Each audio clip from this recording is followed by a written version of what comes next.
It's from the command to start engines for the Pennzoil Freedom 400 at the Homestead-Miami Speedway. Matt Yoakum reported earlier Tony Stewart feeling under the weather today. Tony has made his way from his transporter and is now buckling into his Pontiac to get ready and defend his title in this event. Commemoration of Veterans Day is part of the racetrack's opening ceremony today. A short while ago, 66 members of the NASCAR community who are veterans were honored, including legendary crew chief Leonard Wood, one of those on stage for the Veterans Day salute. 66 people in the Winston Cup garage with military backgrounds. Trackside now, the pre-race ceremonies continue, including a salute to Veterans Day. Let's go there now and join the ceremonies. Homestead-Miami Speedway. Let's begin with Sergeant Larry Morse from the Florida Army National Guard.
The 21-gun salute was provided by the firing detail from Patrick Air Force Base.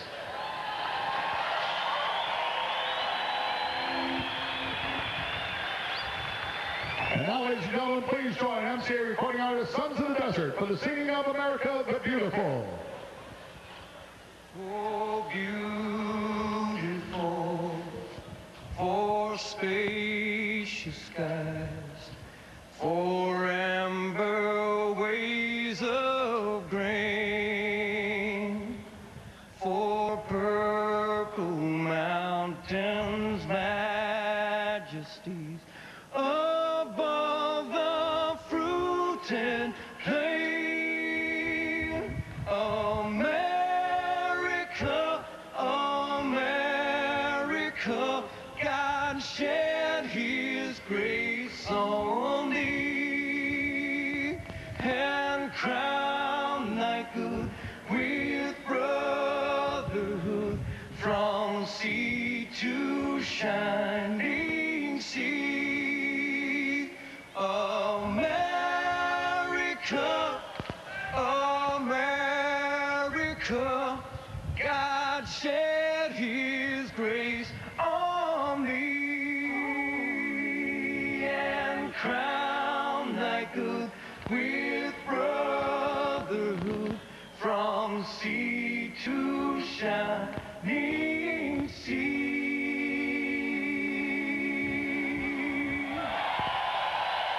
God bless you.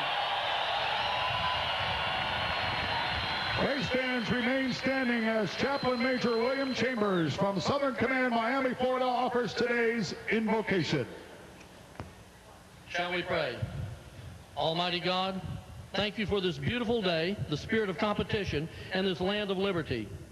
Thank you for the drivers and crew members. Grant them success and protection from harm and danger. Especially, we pray for those who this very moment place themselves in harm's way for the cause of peace and duty. May they and you know our true gratitude and commitment. We pause to remember and give you thanks for those who in previous battles sacrificed so much that today we may be free. God bless them, God bless us, and God bless America. Amen.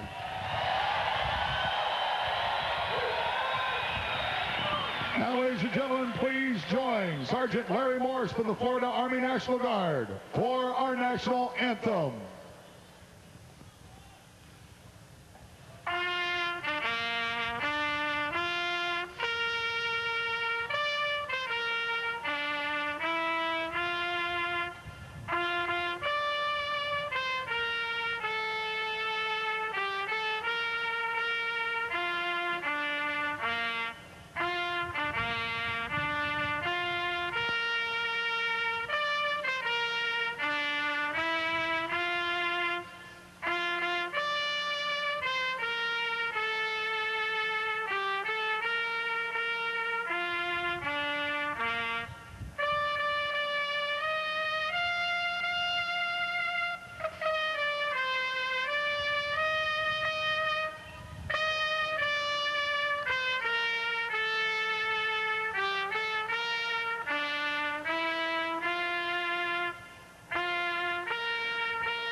Ladies and gentlemen, how about a big round of applause for Sergeant Morris from the Florida Army National Guard and the 4 F-16s from the 482nd Fighter Wing right here at Homestead Air Force Base.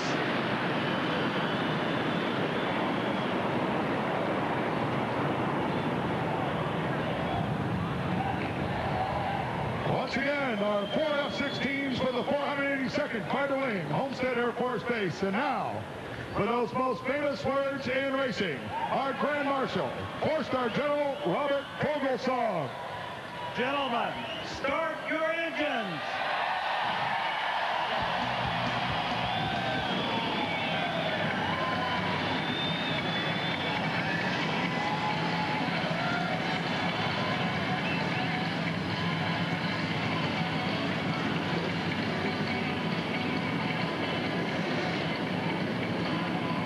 Only one name has ever been inscribed on the Pennzoil 400 Winners Trophy.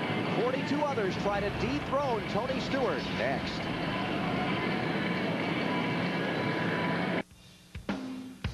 NBC's coverage of the NASCAR Pennzoil Freedom 400 is brought to you by Budweiser, with the crisp, clean, refreshing taste you'll find in no other beer. This Bud's for you. By Team Monte Carlo, the cars more champions depend on. Chevy, we'll be there. By Pennzoil, we're driving protection. And by UPS, the official delivery company of NASCAR. We want to race the truck. People love the truck. 3 races to go in the NASCAR Winston Cup Series season, including today's Pennzoil Freedom 400. Jeff Gordon makes a bid at locking up his 4th Winston Cup championship starting just moments from now. Let's get you a virtual look at this southernmost oval on the Winston Cup circuit with Benny's Thunder Motion, powered by EA Sports NASCAR Thunder 2002.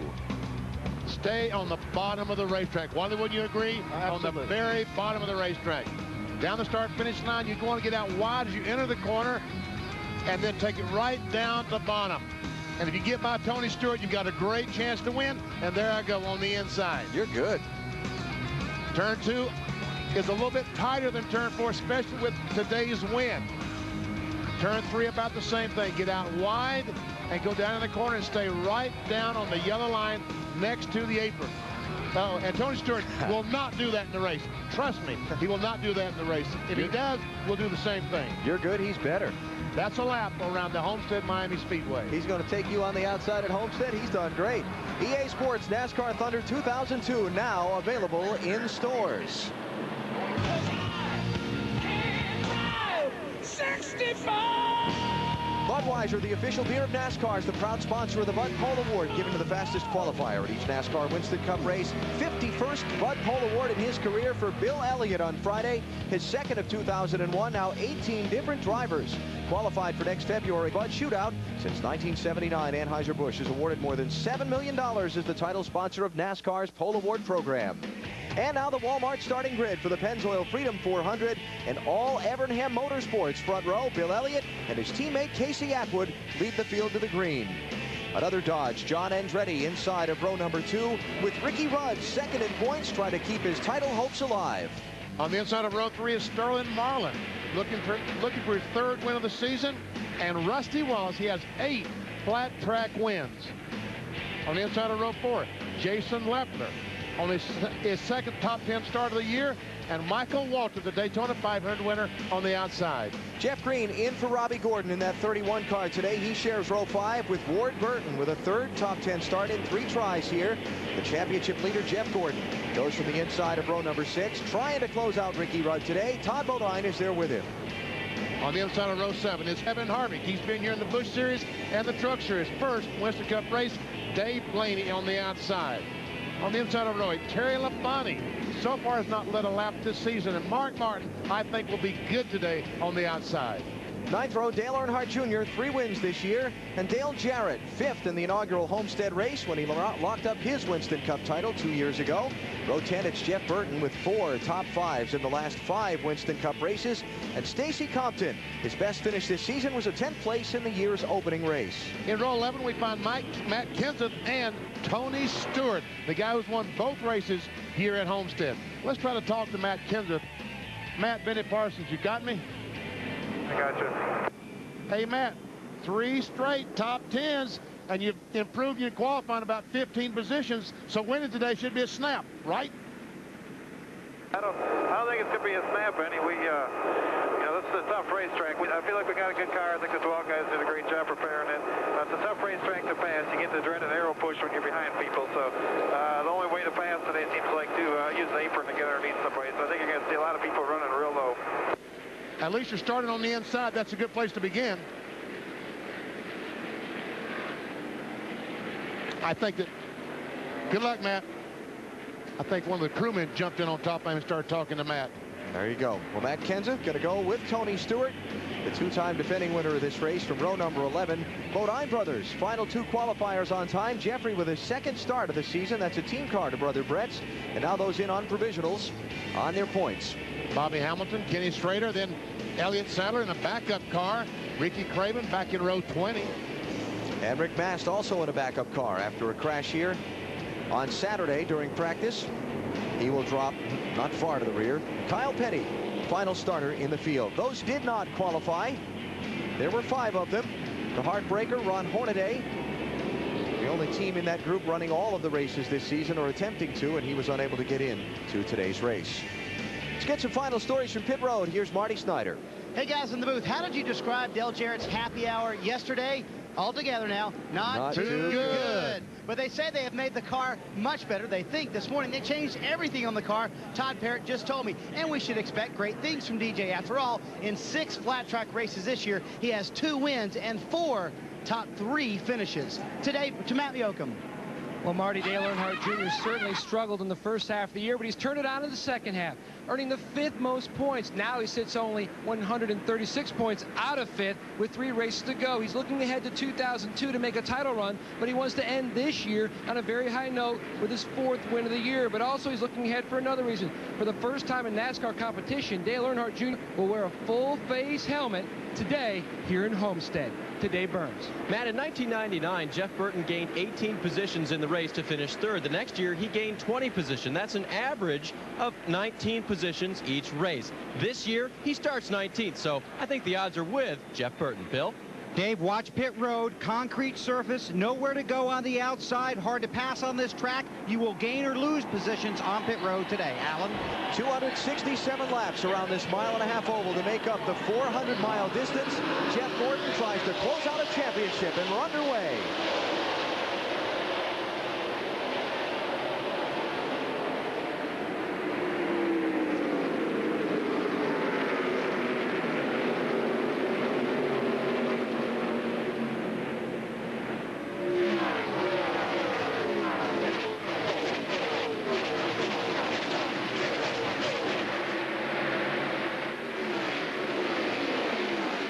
Bill Elliott has the lead. Casey Atwood has slipped in line 2nd. Then John Andretti and Ricky Rudd. Rusty Wallace Jason Leffler, the 0-1 car is Leffler. 2-car, Rusty Wallace. Rusty Wallace desperately wants to get down to the bottom of this racetrack right now. Jeff Gordon running in line 9th. There's Rusty.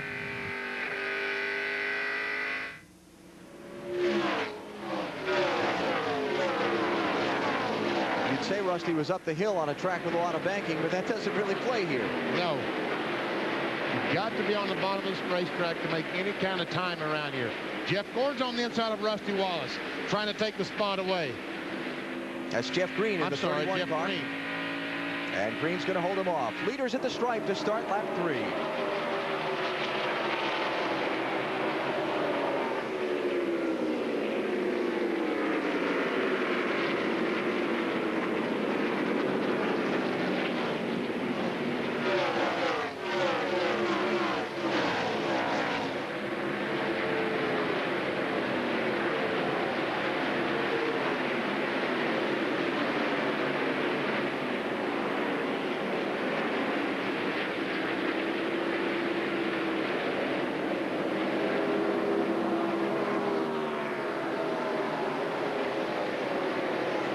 The silent lap 3 tribute that began as a salute to Dale Earnhardt. Certainly after September 11th, we expanded to include all of our lost heroes, and on this Veterans Day, we especially remember those who've given their life in defense of our country. Jeff Gordon's having a hard time defending right now. Didn't work too good, that move that he tried to make on Jeff Green. He was trying to take over 8th, and now he's back to about 10th. Weber, what's going on with Jeff? He's loose, Benny. Loose from the start. Called in very early in the race. Said the car's too loose. Robbie told him, wait for the air pressures to come up. We'll get back in the groove. We'll be okay. Patience early here at Homestead. Gordon running behind Michael Waltrip now in the 11th spot. He took the green flag in 11th, but gained a couple of positions on the having that inside line on the initial break. Behind him is Terry Labonte, his Hendrick Motorsports teammate. There's Mark Martin, who's down to the inside, and we look ahead to the leader and check his gap on his teammate, Casey Atwood. Here comes Kevin Harvick, who dominated the NASCAR Busch Series race here yesterday afternoon. Did not win. He had an engine problem near the end, but had a very fast race car. Just moved up to 8th place around Leffler.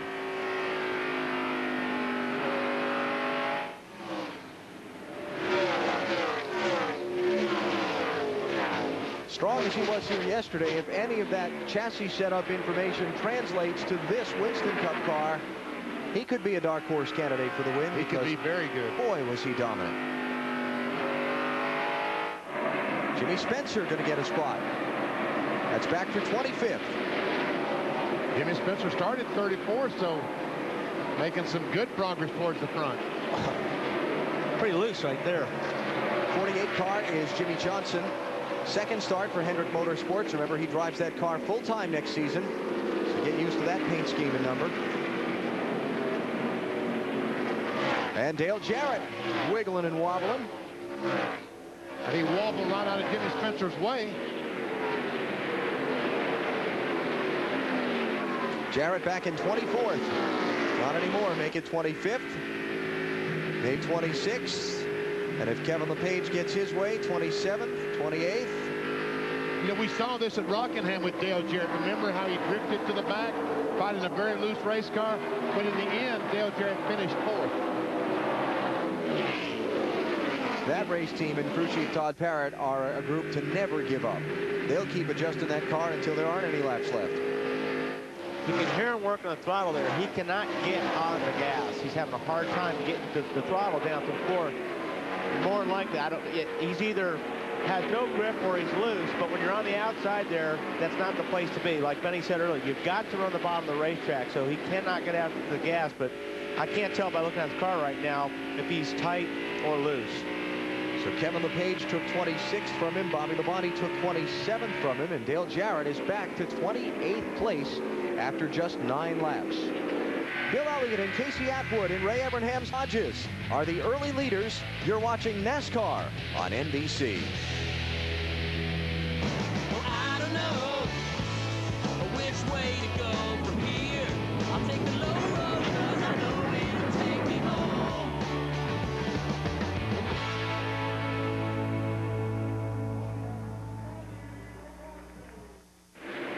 The Homestead-Miami Speedway in South Florida. Today's NASCAR and NBC coverage coming to you with the Pennzoil Freedom 400. And high above the track today, the Budweiser.com ship brought to you by Budweiser. With a crisp, clean, refreshing taste you'll find in no other beer, race fans. This Bud's for you. Let's see, where's Dale Earnhardt Jr. in the Bud car? He is in 15th. This is your leader, Bill Elliott. Started on pole, has led all of the laps so far, and looking pretty good. Has a 2.5-second lead. All right, the 2-car, Rusty Wallace, trying to work his way towards the front. This is a battle for the 5th position. I would guess that Rusty's going to take it. Yeah, Ricky, I've been watching Ricky last couple laps, and I don't know if his car's tight to begin with, but he's definitely having a hard time loose-wise in the center and off. Sterling Marlin had passed him a few laps ago to take 4th away from Ricky. Now he's losing 5th and probably 6th. How about it, Bill? Guys, he said he's burning the right rear tire up. He just came across the radio and said he let Rusty go, but he's not very happy using that right rear tire up, Wally. Yeah, Bill, that's what it looks like. He's loose then. Couldn't tell what the car was doing getting in, but he's definitely right in the center. You can see when he gets on the gas, the car twitches a little bit. And he's not being able to get the power down to the racetrack, so he's having a hard time from the middle off right now. Wally used the word loose, and we'll use that a lot today. Tight and loose. Here's what we mean when we're talking about loose. Go inside our virtual garage. Preferred line on the bottom of the speedway like it is here at Homestead-Miami. Everything is found. All of a sudden, the back end will just kick out, and you go up the hill trying to chase the back. Now, that's exaggerated, but that's about what it feels like to the drivers. Loose when the back end loses grip, tight when the front end loses grip. And the car doesn't want to turn. Michael Waltrip on the move. You gotta talk about a guy who's had a confidence turnaround of major proportions. Mikey is it. Got a new crew chief, Slugger Labby, on board a few weeks back. Michael had one of his best qualifying runs of the season here this week. He started in 8th position, had a very solid run in the Busch Series race here yesterday, finished in the top 10. And now he's just moved up to the 8th spot here in the early going. And he's one of those cars that I believe Matt was talking about earlier. We saw it yesterday in the Busch race. He's one of those cars that can get down on the apron. There seems to be a little bit more grip down there on the apron. So if you can get the car down right, you watch Jeff Green. Anyways, below the white line, really off the racetrack. And that's where these guys are trying to get some grip. Rusty Wallace taking 3rd. Check that, 4th from John Andretti. And Harvick going with him. Kevin Harvick is taking the 5th spot away, and John Andretti in one straightaway will lose 2 spots. That car way out at the top left of the screen from Rusty and Harvick here. That's Sterling Marlin. He passed all of these guys, get up to 3rd. Here comes Michael Waltrip on the inside of Ricky Rudd.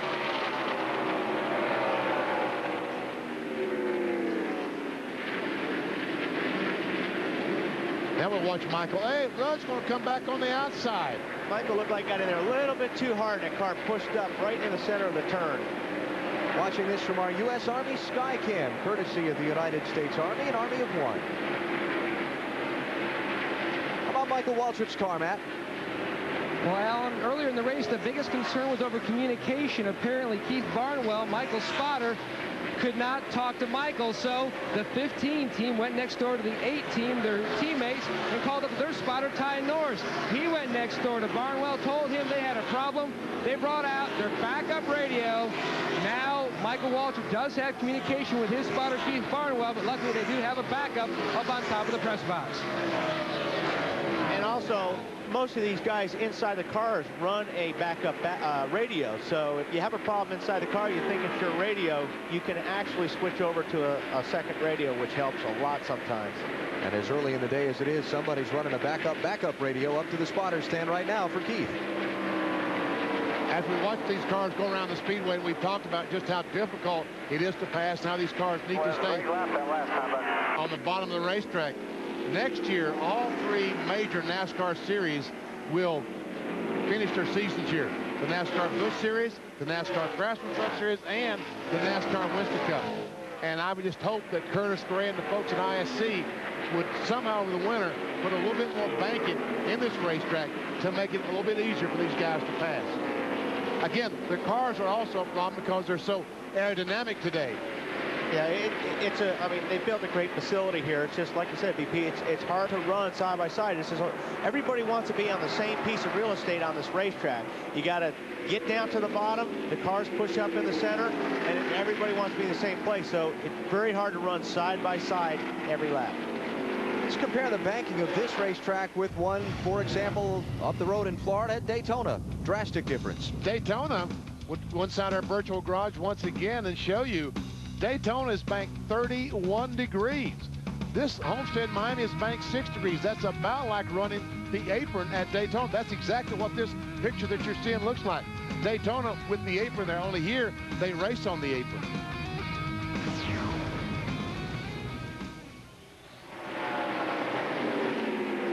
Tony Stewart moving up a little bit here since the start. Took the green flag in 22nd position. He's up to 15th now, scoring serial on Tony. He's chasing down Ward Burton there just ahead of him. And talking to Bill Elliott this morning, we asked him how his car was running and what have you during our pre-race show, and he said, well, my car's pretty good, but I still think that this fella, Tony Stewart, is the guy that I've got to beat. I'll tell you what, that corner right there looked really, really good. That's exactly where you want to have your car, right off the bottom of the line in the middle, right on the white line, getting in and getting off. So his car looked very good right now. Stewart, of course, the only winner in the history of this event. He's won it both times it's been run, but even though he's had great success here, he still finds this track to be pretty challenging.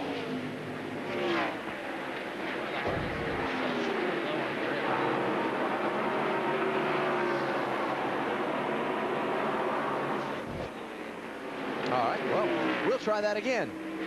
Even tape machines have problems, just like these race cars have problems. That's right. We need to round a wedge in that tape machine, and we'll send it back out. And here we see Tony Stewart, the 20, going by Ward Burton. Remember, folks, if you watched our last practice show, the final practice show yesterday afternoon on CNN Sports Illustrated, this car, Ward Burton, was the quickest car. But Ricky Rudd is slipping back. They both just went by Rudd. And that puts Ricky back to 14th. It's all Bill Elliott right now. He's out in front of Casey Atwood, his teammate, and Sterling Marlin in another Dodge. Not even 50 miles into the Pennzoil Freedom 400, and Dale Earnhardt Jr. is on pit road. Matt Yoakum. He came on the radio a few laps ago, Alan, said he thought he might have a right front tire going down, but he wasn't sure. So they are going to change all 4 tires here at Dale Jr.'s number 8 machine. Tough break, tough early break for the guy who was trying to get up there to 5th in points.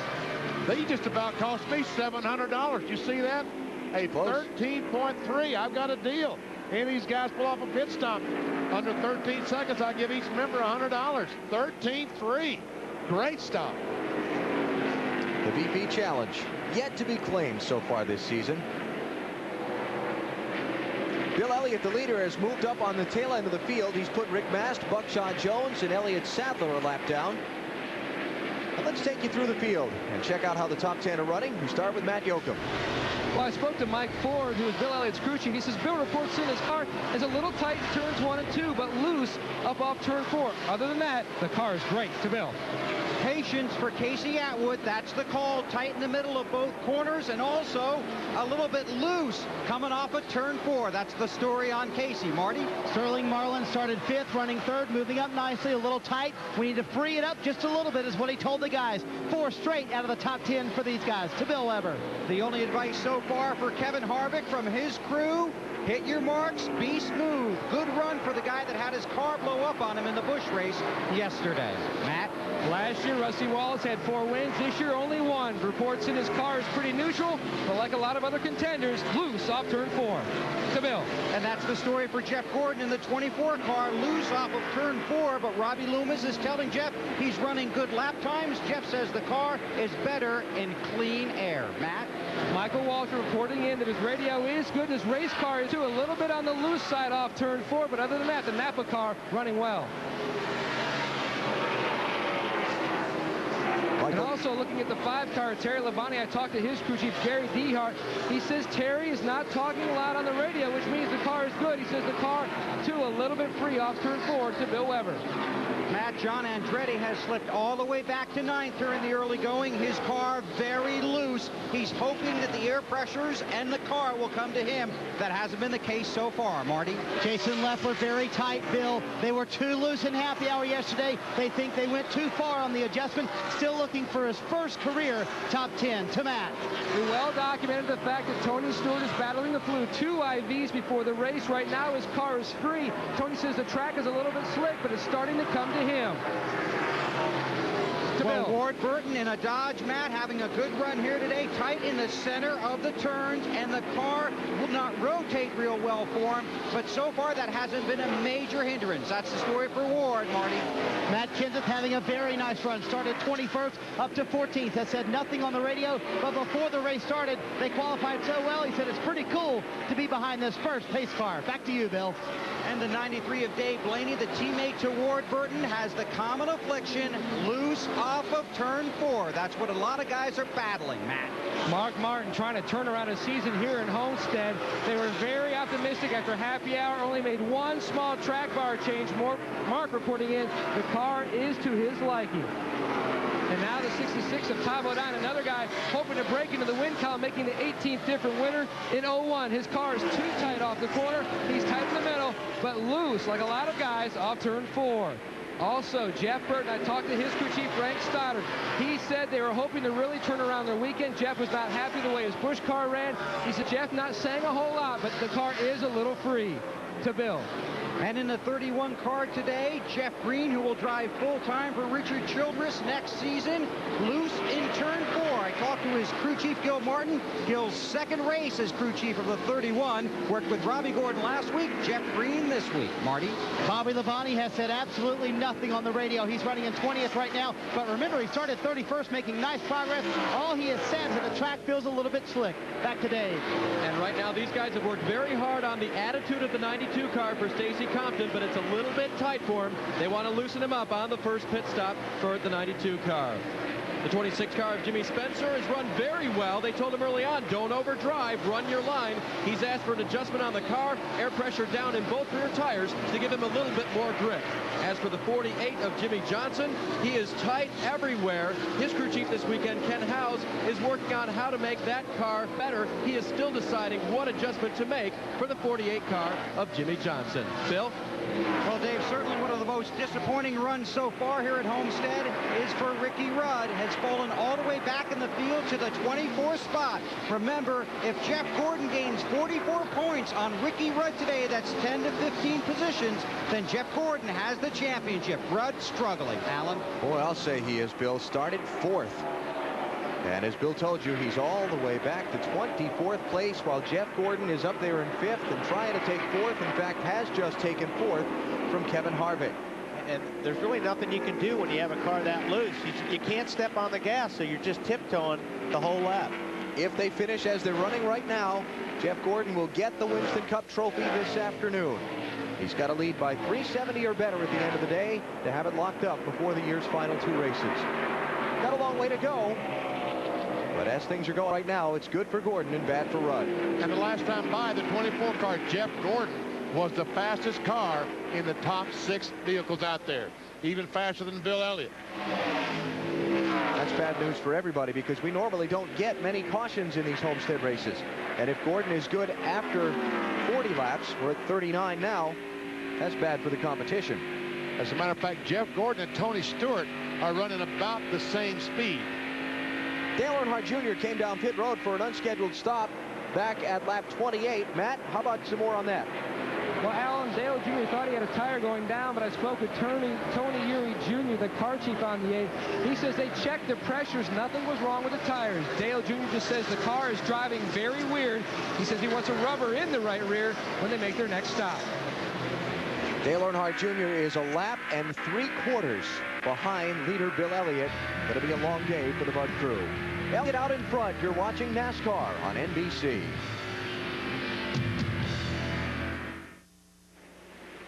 Skyline of downtown Miami across Key Biscayne. Biscayne Bay from the Homestead-Miami Speedway, where today the NASCAR Winston Cup Series runs the Pennzoil Freedom 400. Checking our Wendy's race menu, NASCAR on NBC continues from Atlanta next Sunday. The Napa 500 at noon Eastern time. Then we wrap up the season on Friday, November 23rd, noon Eastern, Loudon, New Hampshire. And the final event of 2001.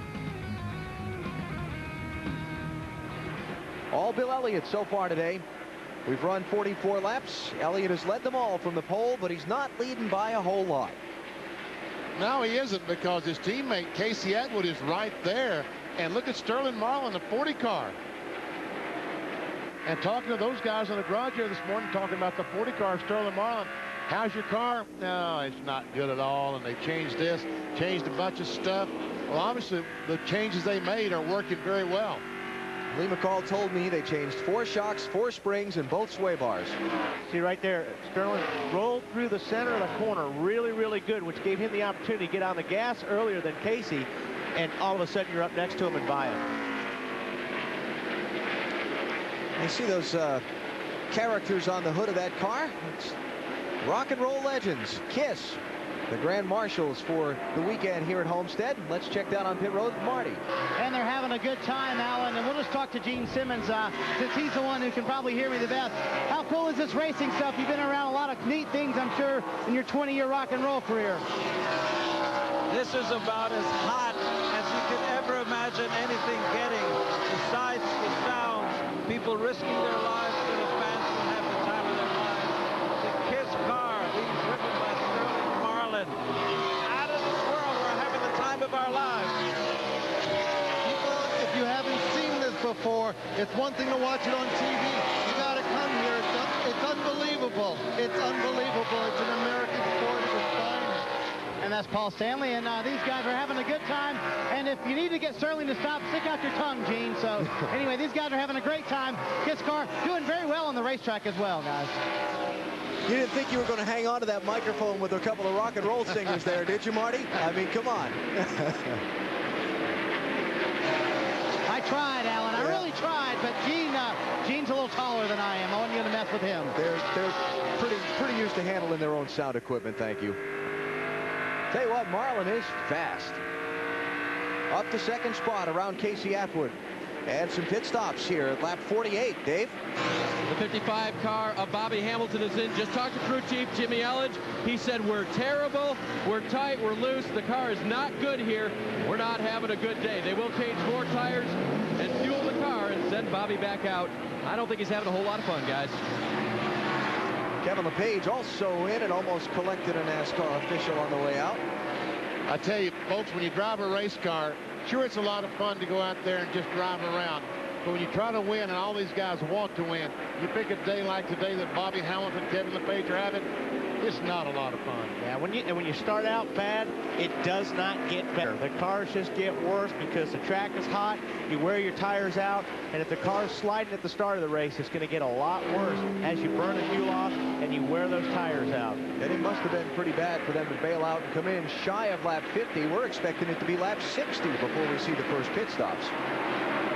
Tony Stewart trying to move up another spot. He's in 8th, going after Michael Waltrip in the 15 for 7th. Making you look good is Tony. Huh, Wally? He's making me look real good, and I think Michael just said, hey, you are faster. He pulled over and let him go, which was smart because you run side by side through the corners right now, and you're just going to lose time to the guy that's chasing you down. So Michael figured, heck, I won't lose a lot of time. I'll let Tony get in front of me, and I'll follow him through. Tony Stewart has led 210 of 534 possible laps ever here at Homestead in winning both previous editions of this Pennzoil 400. And I mean, the key is right there. If you watch that 20 car in the center of this racetrack, when he gets through the corners, he can stay down low and get on the gas. He is fast right now. Putting a lap on Bobby Hamilton Jr. in that 4 car, running back in 35th position.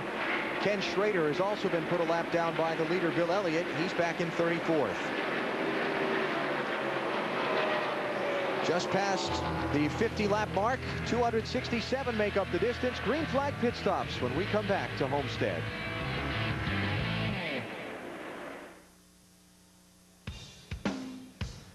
NBC NBC's coverage of the NASCAR Pennzoil Freedom 400 is brought to you by Miller Lite. Grab a Miller Lite. It's Miller time. By Dodge. You can take life as it comes, or you can grab life by the horns. Dodge. By the Home Depot, the official home improvement warehouse of NASCAR. And by McDonald's. We'd love to see you smile. New leader in the Pennzoil Freedom 400, Sterling Marlin, has just gotten around Bill Elliott, second driver to pace the event. And he made it look pretty easy coming off turn 2. He got a great run on the bottom of the racetrack. Looked like Bill might have pushed off that corner. Sterling did not, just pulled alongside Elliott, took the lead going in turn 3. So Elliott led the first 52 laps. Now Marlin has been out in front. Watch this as Tony Stewart went up to pass Rusty Wallace for 7th. Just a little nudge in that quarter panel. Excuse me, I'm coming through. Yeah, Tony was down there pretty far. Starting to see some green flag pit stops. That's Terry Labonte, bottom of the screen. He's leaving pit road. Buckshot Jones has been in. That's Buckshot leaving the pit lane. You've got Elliott Sadler and Kurt Busch also heading back out onto the track. Oh, Elliott's not wanting to give it up. He's hanging in there pretty good. Let's mention also that Jeffrey Bodine, Jerry Nadeau, Brett Bodine, and Rick Mast have been on pit road under the green flag. How about old Bill Elliott going back by Sterling Marlin after Sterling didn't run him down? Yeah, it looks like Sterling is still pretty loose off the corner. This is third place. Jeff Gordon and Casey Atwood. And Atwood's going to come to pit road. Casey's heading to the entry of the pit lane, which is inside of turn number 3. Got to run that ring road all the way around the inside of the corner. And now, about where the wall starts, that's where he's got to slow down and start obeying the speed limit, which is 45 miles per hour. As John Andretti comes down the pit road. Bill Weber. Well, John Andretti started well, but hasn't had the run he wanted so far. They're going to make a 4-tire change, try and tighten him up. He's loose on the racetrack. Chassis adjustment made by the fuel man, so they work on the Cheerios car here on pit road. Now, one stall behind him will be Casey Atwood in the 19 car, started outside the front row. He's been just a little bit tight, so they're making an air pressure adjustment, and they'll also make a chassis adjustment. They've been coaching him on the radio. He's showed a lot of talent. Still needs to show a little bit more desire, in the opinion of Ray Abernathy. 4-tire stop and fuel, the 19 on its way. Mark Martin and Jeff Burton are on pit road. Jeff Green is on the pit lane. Here come Robert Presley, Tony Stewart, Ken Schrader, and Jason Leffler onto the pit road. Green flag stops, lap 59, Matt. And here comes Tony Stewart, the 2-time winner here at Homestead. I talked to Greg Zipadelli's crew chief. You see the brake dust come out on Mikey Lingerfeld, showing how much brakes they are using here. No chassis adjustments on the 20. Just a 4-tire change. They will make an air pressure adjustment all the way around, still lacking some forward bite on the 20 car. To Bill. Well, a few laps ago, Ward Burton radioed in that this car is just all over the place. So look for a big chassis adjustment here. It's a track bar adjustment, also air pressure adjustment. 4 tires for the Dodge of Ward Burton. They come around to the left side. He'll get fuel. They'll try and tighten him up, send him back out. We go to Matt. Andy Thurman already going to work on that right front. No adjustments to the chassis. They will make air pressure adjustments to both right side tires because Elliott says his car is tight in 1 and 2. Loose off turn 4. They didn't want to try too much more than that to over-adjust this great race car. And he's down and away today. Matt, Jimmy Spencer started 34th. He just wanted a little air pressure now out of the right rear. That's the only adjustment for him. He's climbed his way into the teens with these round of pit stops, but he's driven his way to the front as well. And Spencer is off of pit road, 45 miles an hour. Bill? Well, Ricky Rudd has made it to pit road. This will be a chassis adjustment, air pressure adjustment. They're also supposed to try and put a rubber in the right front. I didn't see them do it there, but a few laps ago, Rudd radioed in that the car's getting better. So they'll probably try and do it with chassis and air pressure. And it looks like they might have put one in the left front, Marty. Outstanding run again for Matt Kenseth. This would be 4 top 10s in a row. If they can pull it off, started 21st up to 6th, a little loose off, no adjustments to Matt. The blue deuce of Rusty Wallace is loose. They made a track bar wedge and air pressure adjustments. Billy Wilbur and Robbie Fuller are done. The 2 is out of here. Jeff Gordon just passed Sterling Marlin on that pit entry road coming into their stops. What a move, Marty.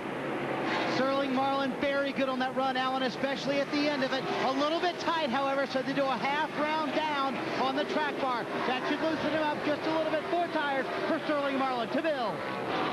For Jeff Gordon, it is 4 tires and fuel, and drop the right rear tire 1 pound. These guys racing for the championship today, that stop a little longer than they are used to. Dale Jarrett leaving the pit road. But Jeff Gordon will come off pit road in front of Sterling Marlin. But Tony Stewart goes by, both of them. There goes Stewart in the orange car.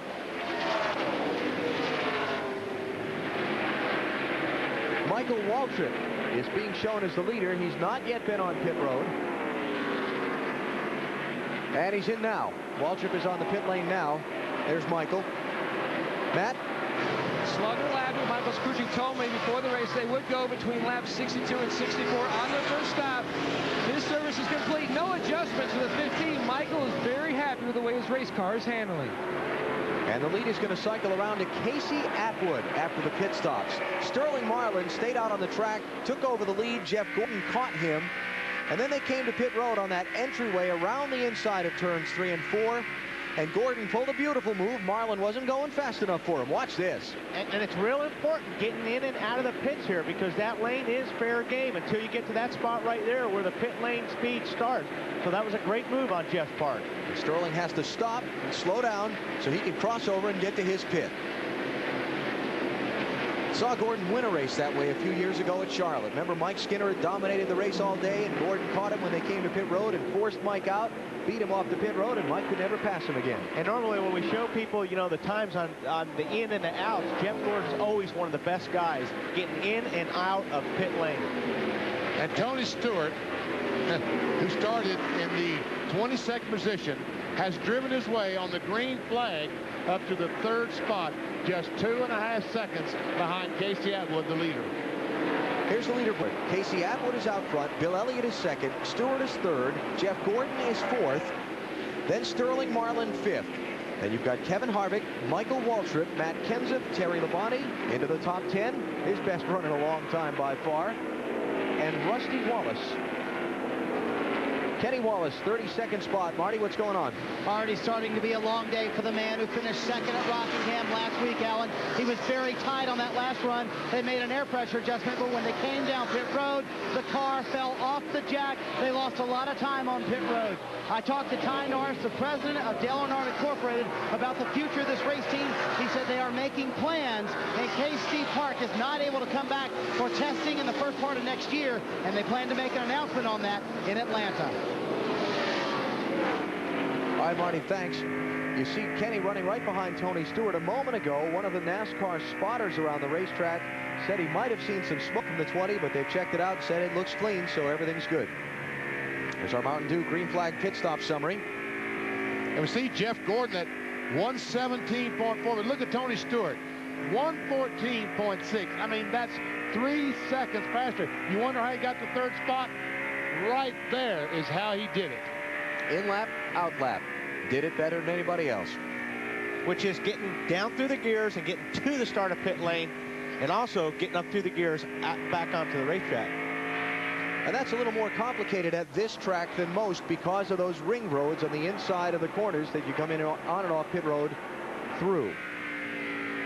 Well, Casey Atwood has been the subject of many, many rumors. His future in this car. Is Ray Evernham enough displeased with the way things have gone to replace him with Jeremy Mayfield? That's been the rumors. Nobody has spoken officially about it. Casey Atwood, if he's driving for his job, he's certainly driving well. Well, the last 3 or 4 races, he has appeared as though he was driving for his job. Right, Bill Weber? It certainly has been. Throughout the year, Ray Evernham has had conversations with Casey Atwood. He told him at Pocono that sometimes you try too hard because Casey would unload good, and throughout the day on Friday, they would get worse and worse and worse. But I had a long conversation here with Ray yesterday. He said he is committed to making Casey Atwood a success in the NASCAR Winston Cup Series, and he hopes next weekend in Atlanta to unveil his plans to further Casey's career and to exactly what will go on with his race team. So that's a major announcement. A lot of people looking for next weekend, but Ray underlined his enthusiasm and his support for Casey Atwood in the future. I talked to Sammy Johns, the crew chief on this 19 car this morning, and asked him how his car was, and he said, we've got a good race car. As a matter of fact, I think we have a better race car today than we had at Phoenix. And I think most of you fans will realize just how good he was at Phoenix. Got a new second place car. Tony Stewart has just gone around Bill Elliott and picked up the number 2 spot. This is earlier. Watch Stewart all the way on the apron to get around the lap car, Rick Mast. That was brave. That'll work. Worked very well. All that dust kicking up. Boy, that's slick. Well, it doesn't look like he had a whole lot of choice. He had committed himself. The 90 car may not have known he was down there below him. He's holding his breath, though. Using that apron like that. There's a lot more grip down there than you think, especially if his car's working really good on the bottom, so he can get away with that. There's a bunch of cars that, if they tried that, the cars would slide way up through the middle of the corner. Matt, what about the 20 car?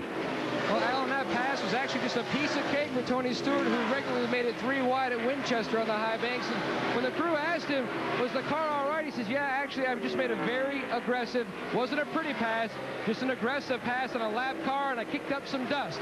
Everything's all right with a race car. There you go. Tony is a second and a half behind leader Casey Atwood. We're just past 100 miles of the Pennzoil Freedom 400 in Homestead. 4 car.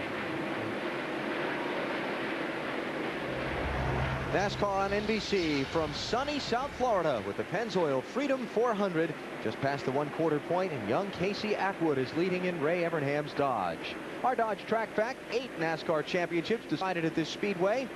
A couple of Winston Cup, a couple of Busch Series, a couple of Gatorade All-Pro, and a couple of Goodies Dash Series. If you're not familiar with the latter two, they are some of the various NASCAR tours that run all over these United States. Well, they got like 13 different touring series, including the Winston Cup. This Tony Stewart is unbelievable here at this speedway. That's him in the 20, the orange car. The 19 is the leader. Tony Stewart started 22nd. Casey Atwood started 2nd. And Tony Stewart is about to take the lead. I told you. Well, I know. Just joining us, Wally predicted in his opening comments today that Tony would not have any problems moving through traffic to get to the front and contend. He didn't make a bold prediction that Tony would win. He stopped short of that, but he said he wouldn't have any troubles. But this seems to be the place. Turn 2 looked like he really gained on Atwood last time off turn 2. Now up in turn 3 and 4, it looked like he might have lost some distance to Casey Atwood. I think he had to pass that car, and that's why it looked that way, VP. He is the fastest car, I think, in the middle of 3 and 4 than anyone I've seen right now. Tony Stewart, 2 for 2 in Winston Cup competition here at the Homestead-Miami Speedway. He's had a great deal of success here. He may be finding even more right here. He cut that car right in the center of that turn.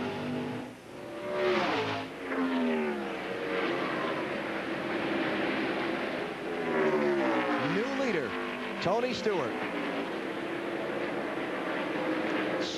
Stewart leads at Homestead. Those aren't unusual words. You know, everyone talked about the Dodgers wanting an advantage they had here. And in all sports, they say to be the man, you know, you got to beat the man. But this racetrack, Tony Stewart, he's showing it. He is the man. He might not win today, but these guys might pack their lunch. They're going to beat him. Led 44 laps in his 99 win. Led 166 of 267 laps in his win a year ago. Now at lap 79 of 267.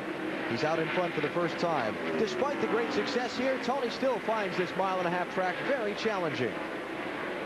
It's one of the hardest because it's so low on grip that, you know, and the corners are so big here that it's hard to decide when and how much throttle you can apply. And, you know, most of the tracks we go to, when you get rotated in the center of the corner, you can be flat on the floor with it once you get back in the power. But you can't do that here. It's a track that you got to use a little more finesse. And as the tires wear out, you got to work a little harder as a driver. Yeah, he's right. right. I mean, you do. Benny and I were talking about this yesterday. You have to work really hard to get around this racetrack because you're never going to get the car perfect. So you're always catching the car. You're always turning it, and especially if it's loose, it could be a long day. Matt Kenseth having some problems. Was running 8th. He's dropped back to 14th. Marty, what's going on? And they had been as high as 5th, Alan. Heartbreaking news for these guys. Matt radioed in, said it feels like the engine is starting to go. Then he radioed in about a minute later, said it feels like we've broken a valve spring. They are certainly on 7 cylinders when he runs by us. Sounds like it's almost a battery problem or something. The car's sputtering, if you will. They will bring him down pit road momentarily, but losing positions by the busload, as Benny would say, on the racetrack. Caution on the racetrack. Yellow, yellow. Caution is out for possible debris, maybe from Matt Kenseth's car. And now the update is they're checking for oil in turn 3 and 4. As a matter of fact, it was Jeff Green reported in that he spotted some oil in turn 3 and 4. They're going to put the caution out and take a look. Tony Stewart did not want to see this caution flag because he had things going his way. First one of the race, lap 83. Leaves 28 cars on the lead lap. Joe Nemechek had just been overtaken by the leader, put him a lap down. Tough luck for last week's winner. Kenny Wallace there in the yellow car, caught a lap down, the Pennzoil machine. That right rear tire on Tony Stewart's car to me just looks weird. Looks like it's bathed in oil. You know, these tires have, the Goodyear is in yellow, and you can normally see that, but it seems to be disappeared and gone on the 20 car. Maybe it's an optical delusion, but there you go. You beat me to it. Maybe he just kind of scuffed that yellow lettering off on that pastel green wall. Well, that could be. He could have just brushed the tire up against the wall, or another car knocked that yellow off. Second set of pit stops. These will come under caution. Be at lap number 83. Stewart, Atwood, Elliott, Gordon, and Marlin are the top 5 coming in. You don't need a full load of fuel. Anybody try 2 tires for track position? Let's find out. Marty? Sterling running 5th, Alan. He says he doesn't know what to do to catch those guys in front. It will be a 2-tire stop for Sterling Marlin and no adjustments. Matt? Tony Stewart, the leader of the race, no adjustments on the 20 car. They will just go with 4 tires and fuel as Jeff Gooch Patterson packs in that fuel cell. To Bill. They have warned Casey Atwood to take care of the right front. It's a small air pressure adjustment because he's been a little bit loose. Had a lot of trouble on the left front. That's going to cost him some positions. What dodges Elliott as they head out? A lot of traffic down here. Dave? Disappointing for Jimmy Johnson. He liked the car so well they weren't going to make any adjustments, but they had a slow time on the right rear, and that cost him. He lost spots on pit road. He gave up 18 spots, so they're running well. The only thing I would say about the 2-tire deal, I don't know, BP, what do you think on this, is that if this place goes green for so long, wouldn't you want to take your 4 now in case it goes green for a long time? I think those guys will live to regret that. Here coming off pit road, we see that Ward Burton, the 22 car, comes off in front of Tony Stewart. Then comes Bill Elliott. Casey Atwood, but Sterling Marlin with just 2 tires is going to be your leader off pit road.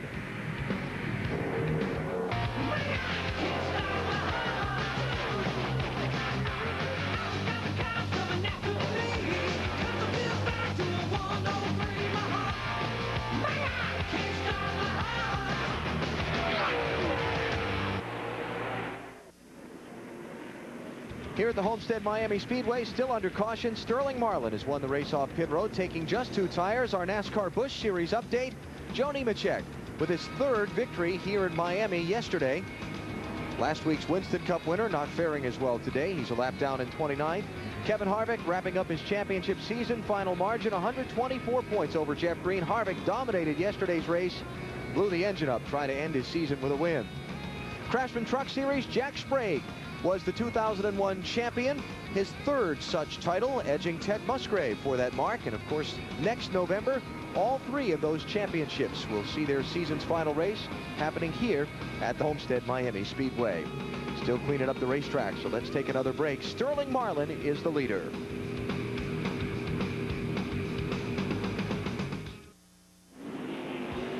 Still under caution in the Pennzoil Freedom 400 at the Homestead-Miami Speedway. First yellow of the day coming out for oil on the track. They've got the jet blowers out, cleaning some of the rubber debris off the surface before we go back at the action. Looking down on the speedway from the Budweiser.com airship, brought to you by Budweiser, the official beer of NASCAR. Enjoy, race fans. Beautiful day for enjoying it. 81 degrees. Perfect South Florida weather under which to contest this event. And while they continue to clean up the speedway, let's squeeze in another break. Sterling Marlin, Ward Burton, Tony Stewart, Bill Elliott, and Casey Atwood are your top 5 drivers.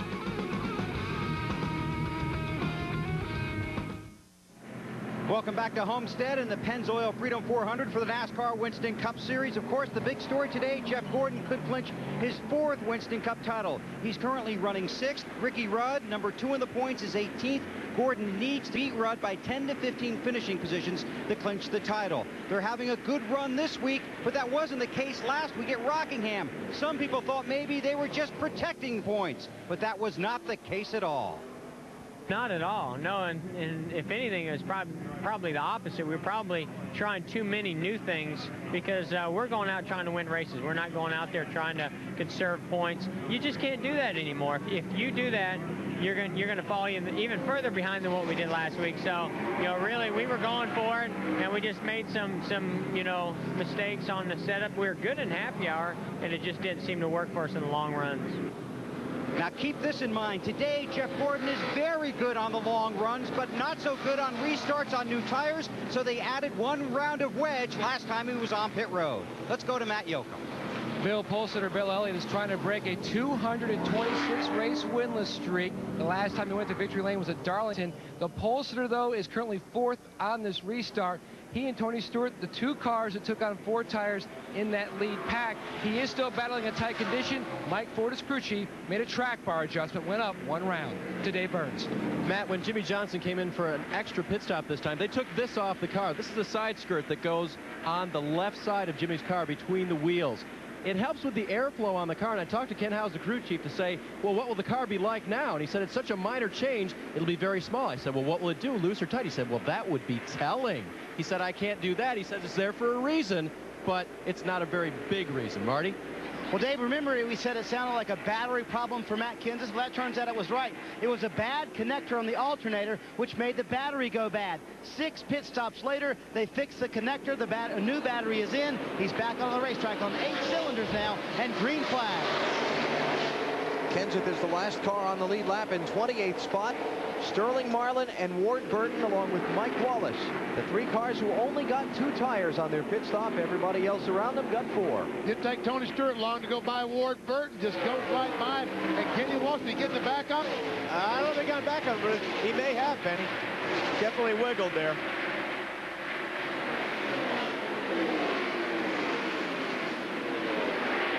Whatever the problem was for Matt Kenseth, they've not necessarily cured it because he's throwing some smoke.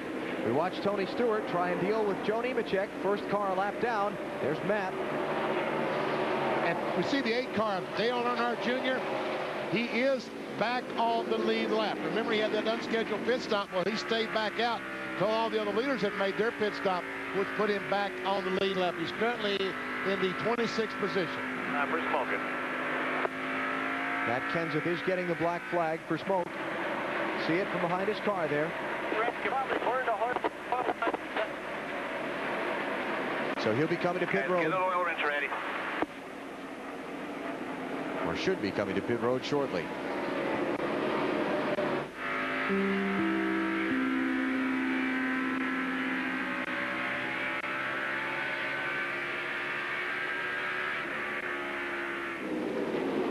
And Jerry Nader, the 25 car, slow on the apron of the speedway.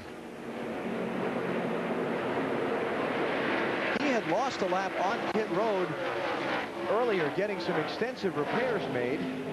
Is the right rear tire flat on this car? I'm trying to get a good look at it, PP, but I couldn't see it. Mike Wallace, Jeff Gordon, Casey Atwood, Ward Burton. The 11 car of Brett Bodine, the only one in this picture not on the lead lap. And how did Mike Wallace get up there? He was 7th on the restart. 2 tires, and but he was 7th on the restart. He's already up to 4th spot with 2 tires. He's hungry. He is very hungry. Talked with Roger Penske and Walt Zarnecki this morning, just after the drivers' meeting. Said, so what's going on with the 12th car? Their answer was, when the season's over, we'll discuss it. Not until then. Same thing we're doing with our Champ Car program. When that season was over, then we'll discuss it. So, sorry, Mike, no answers. Jeff Gordon, the 24 car, goes by Wallace. Moves into the 4th spot. And Mike Wallace loses another spot to the 22 of Ward Burton. Tony Stewart, 4 tires catching Sterling Marlin, who only got 2 on his pit stop. Now, Wally, I didn't think the 2 tires was a bad gamble. BP, they'd only run 20 laps on the tires. They didn't need a full load of fuel. If we get that long green flag run, they're going to need all 4 tires anyway, or they'll have time. So even though he lost the lead, I don't think it was a bad gamble. I think they'll learn to... He's trying to figure out his line. Tony Glover's telling Sterling Marlin, look, do something, figure out how Tony Stewart gets around this speedway so fast. Come on, Glove. Tony's trying to drive, or Sterling's trying to drive it in Tony's tracks, but he can't.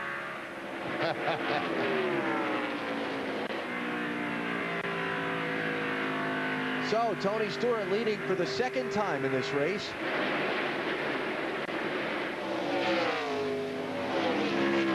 And as you said earlier, Benny, still the man. He is the man at this speedway, no doubt about it. Those 2 have moved out by 2.5 seconds on Bill Elliott, who's 3rd. Jeff Gordon is 4th. Ward Burton is now 5th. How about Matt Kenseth, Marty? Well, the problems just get worse for these guys, Alan. The best way to put it is they accidentally burned a hole in an oil line when they were fixing the alternator problem. So the pinhole was repaired, or band-aided, if you will, and they're now trying to clean up all the mess here on pit road where there was a ton of oil when Matt came in. They think they have finally cured all the problems for Matt Kenseth, although he's lost a lot of laps and time on the track. What happens, and I'm sure that if you've worked on your car before, anytime that you touch a hot wire on the alternator and you ground that to another piece of metal, well, then you get a spark, and that's what they did. They ground the wrench against an oil line and punctured a hole in it. That is 2 laps down, back in 40th place. Those oil lines still braided on these cars? Some of them are. So that could have done it as well. 6th place, Casey Atwood around Mike Wallace. And we look ahead from Kevin Harvick. Next one to try and challenge Wallace for a spot.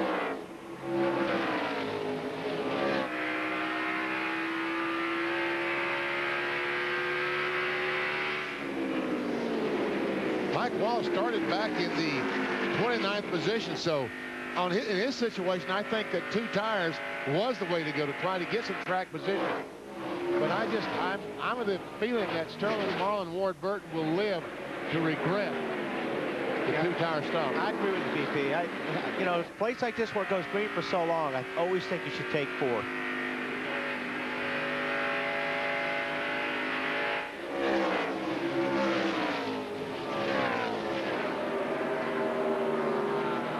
Let's check up on Mike Wallace more from pit road. Here's Marty. Well, guys, if you are the superstitious lot, this is the same car that Mike ran at Phoenix.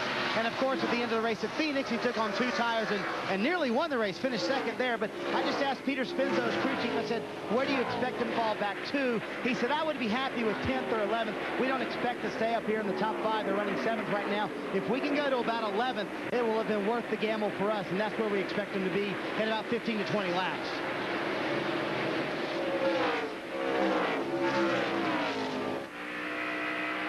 Well, he's hanging in there.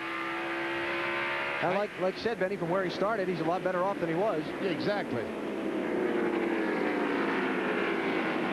Wallace 8.5 seconds behind leader Tony Stewart. And Stewart putting some gap on Sterling Marlin. Stewart and Marlin are locked in a pretty tight fight for what could be 2nd place in the final points. Ricky Rudd is 2nd, Stewart 3rd, Dale Jarrett 4th, and Sterling Marlin 5th. And all of those spots could change hands over these last 3 races. Sterling has been as high as the lead in the points early in the season, and we talked with him earlier in the weekend about trying to move back up after losing some spots in recent weeks. You know, if we put together some top fives here. 3 races left, and you know, maybe we can get back to third. Tony's run awful good. You know, when he finishes, he's top five, so it's getting tough to gain anything on him. And you know, Dale's been a little hot and cold. He'll run good 1 week and have a little trouble the next. But yeah, we just work hard, and this is the same car we won with in Charlotte. Got here this week, and tested real good for us. So maybe we'll get a win here, and we're gonna carry Atlanta if it survives here. Here are the championship standings as we look from second, third, and fourth. And the worst about it, look at the money that it pays. And this is as they are now in this race. That's not as they came in. That's as they are now. So Sterling Marlin, in fact, has moved up past Dale Jarrett currently as they run now. And like you said, look at the gap from second to third to fourth. I'm looking at it, $500,000 difference. Yeah, that's a lot of money. A lot at stake over the final couple of races, even if Jeff Gordon locks up the championship today. Speaking of Gordon, he's in fourth. Ricky Rudd is back in 16th. 370 or better. He needs 370. He has 371. Wow. Bill, that could be fun come the end of the race. Yeah, they just won't be using your calculator, Alan. Yeah, thank you. Well, my pleasure. You can notice on this run that Gordon was much better on the restart, and that probably has to come back to the fact they increased the air pressure in the tires. Because remember, he wasn't very strong on the restart, but was stronger deeper in the runs. This is the strongest he's looked early in the race. Robbie Loomis said they were good yesterday, made 3 or 4 minor changes to get him back out there today. Could be a championship run for that 24 bunch. 5th place here, Ward Burton in the 22, Casey Atwood in the 19.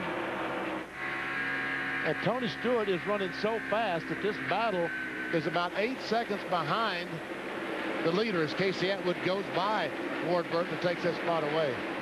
Don't forget, Ward just got 2 tires on his pit stop, so he's going to slide back a little bit.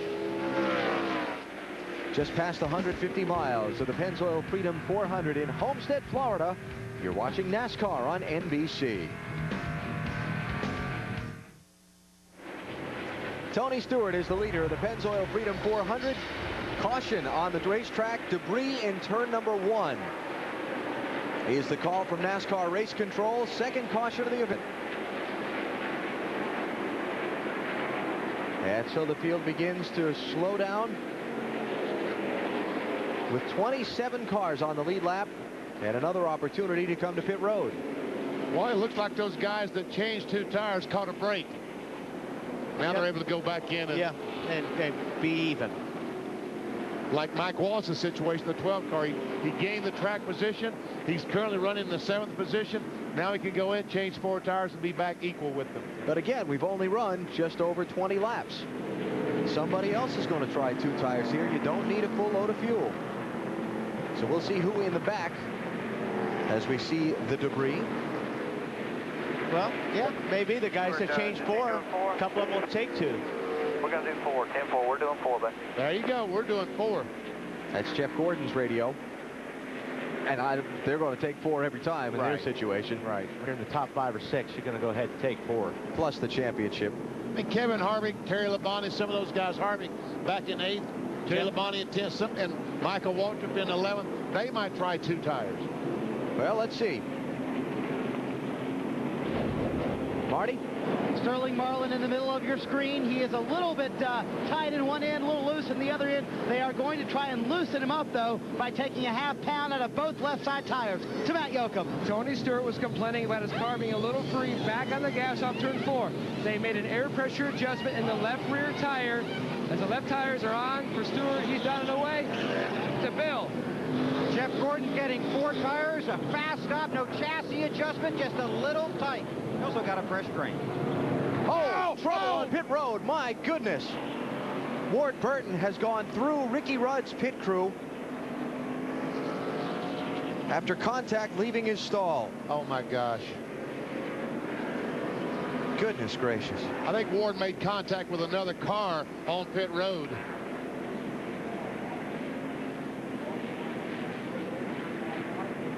There was a NASCAR official as well as members of Ricky Rudd's crew down there. See NASCAR officials trying to get Ward to get his car out of the way because they're going to bring an ambulance in there.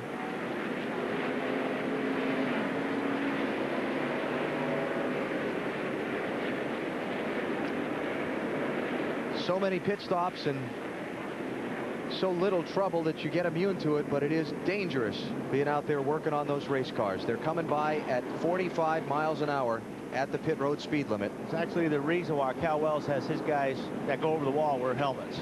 Just for that reason right there.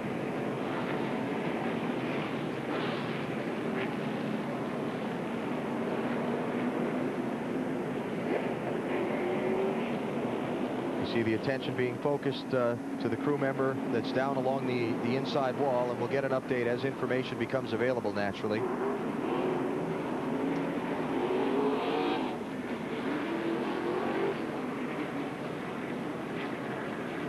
You can see Ward Burton came into contact with somebody on his right front.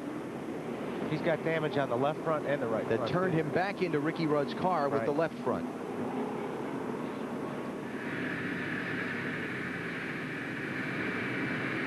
Oh, I hope everybody's okay.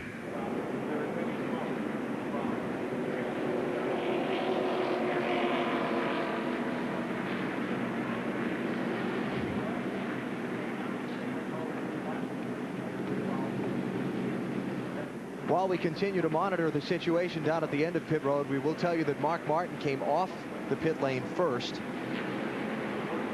It looked like a lot of guys took two there that we talked about. Yeah. There's Mark as your race leader. Kevin Harvick, Jeff Burton, Jimmy Spencer. They came out next in line. And there's Ricky Rudd, who has driven his car back out onto the racetrack. And all of a sudden, championships and all that other stuff doesn't mean so much until they find out the condition of his crewman.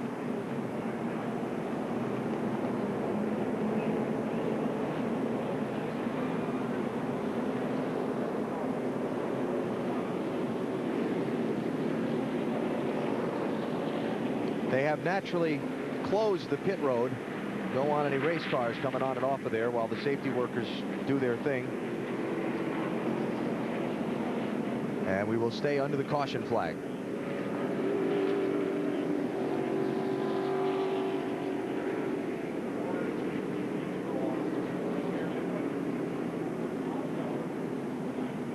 Let's go back and take a look at what happened. This was at the end of pit road. Ward Burton coming out of his stall.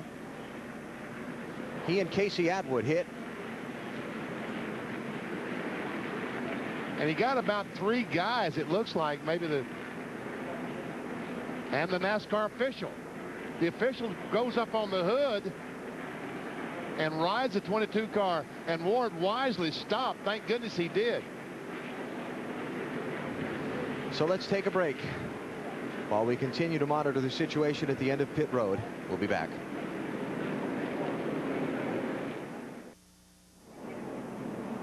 Back at the Homestead-Miami Speedway, all attention still focused on the end of pit road after the accident at the end of the pit stops involving Ward Burton and members of Ricky Rudd's crew.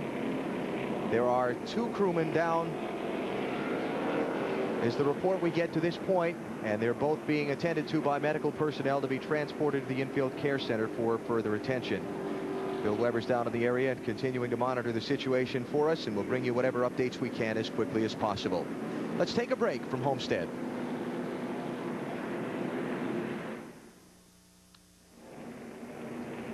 Back at the Homestead-Miami Speedway, where the Pennzoil Freedom 400 is under caution. An accident while teams were leaving pit road after their stops saw Casey Atwood and Ward Burton collide, sending Burton's car into Ricky Rudd's pit stall where his crew was servicing his car, and has injured two members of the Ricky Rudd team.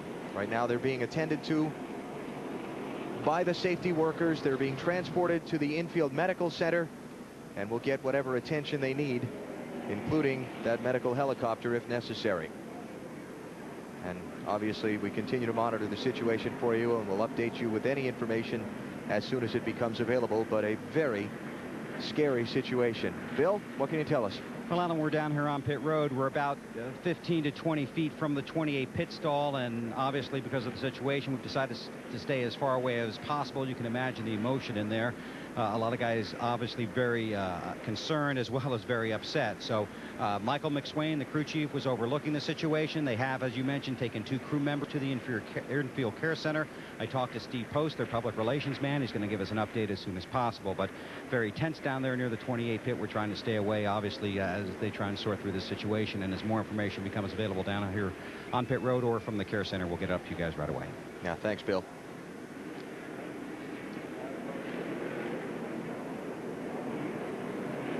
We take a break from here in Homestead. We'll come back with more coverage in just a minute.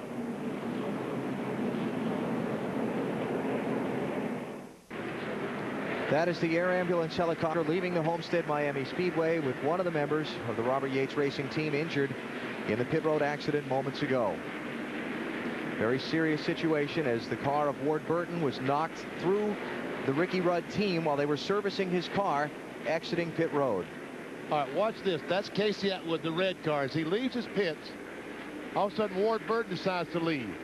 They make contact, and Ward Burton just gets knocked into the pit crew of Ricky Rudd and also the NASCAR official, who wisely jumped up on the hood of the Cat car. And, you know, nobody did anything wrong here. Everybody was just trying to get out of their pits. It got 3 and 4 wide. And this isn't one of our tightest pit lanes. There's actually a lot of room here in this pit lane, but when you got 3 or 4 guys going for the same spot, this can happen.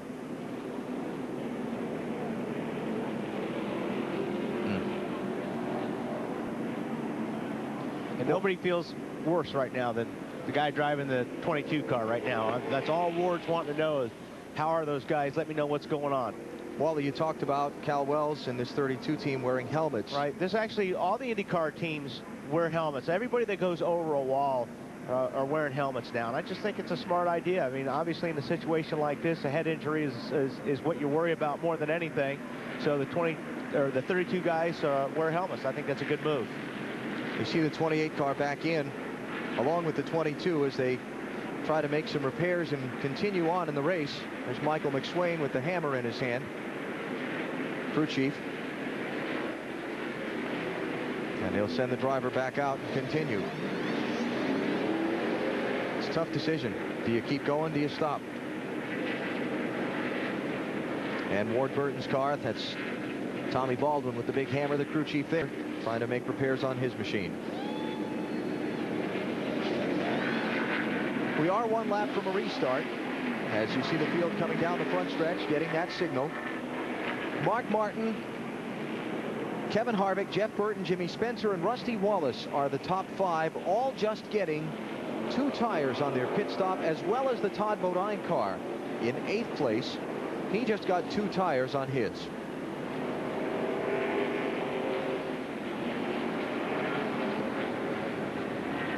All these pit crew guys up and down the pit lane have seen this. They've watched this happen. The drivers know that it's happened. How do they put it out of their mind and just go? I don't think you can. I mean, that's part of the risk in going over the wall. These guys know it. It's amazing it doesn't happen more often. I'm glad it doesn't. But once that car comes down pit lane, these guys will hammer the stops and not think about it. Dave Burns. Well, and I just spoke with a NASCAR representative who, for the moment, has told us that Bobby Burrell, the front tire changer for the 28 car of Ricky Rudd, does have, he is unconscious and has had injuries. He is the one that they transported in the helicopter to the Rider Trauma Center in Miami. So he's on his way. John Bryan is still inside with some sort of injury. They're looking at him there. He is the jackman for the 28 car. And there may have been at least 3 other people, including the official, who we don't have any information on at the moment. We'll stand by and get it to you as soon as we can. All right, Dave, thank you. And we will bring that information to you as soon as we get it. Green flag, we're back racing. Kevin Harvick going to make a bid for the lead on Mark Martin. Matt Kenseth's 17 car is 2 laps down. He's up there trying to get in front of the leader. Hope the caution flag comes out, and they're 3 wide off 2. Joe Nemechek had trouble getting going off the corner. Lead lap cars to the outside, and Dale Jarrett charging to the inside. Jarrett's in 30th place, 1 lap down. On board with Rusty Wallace as he tries to fight his way through this group of cars. Rusty's back in the 5th, 6th position.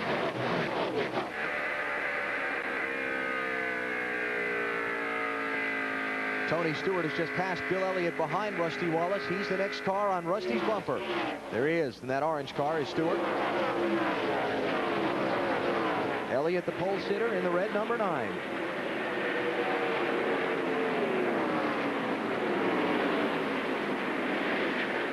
So far, Bill Elliott has led the most laps today. And Stewart's got such a good car right now. When the way he's going to pass these guys, or probably going to try to pass these guys, just try to get them aero loose. He's going to try to put his bumper right on the bumper of the car in front of him, and that's going to slide them up to the racetrack, and he'll turn on them. Or he'll use the apron. All 4 wheels below the line.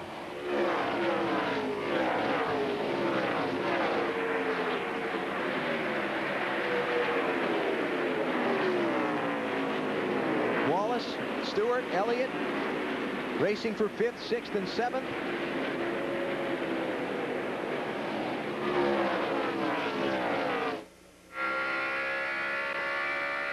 On board with Rusty Wallace as he looks back at Tony Stewart.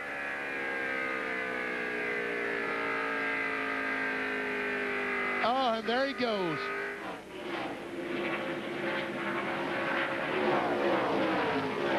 Now Rusty's problems aren't over yet, because here comes Bill Elliott on the inside in the red number 9 car. He can't quite make that pass.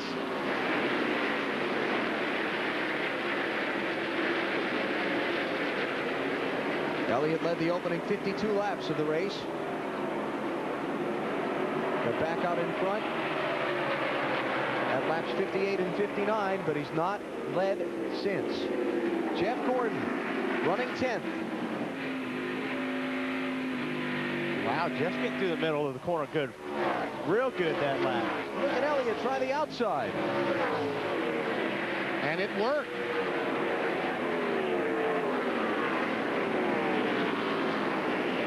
I remember Rusty Wallace just got 2 tires on his pit stop, and Elliott got 4. That's one reason it worked so well, yes. And here comes Gordon on Sterling Marlin. This should be for 9th place.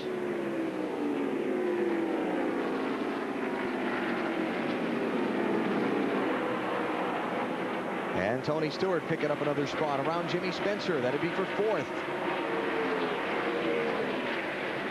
Next car ahead of him will be Jeff Burton in the 99.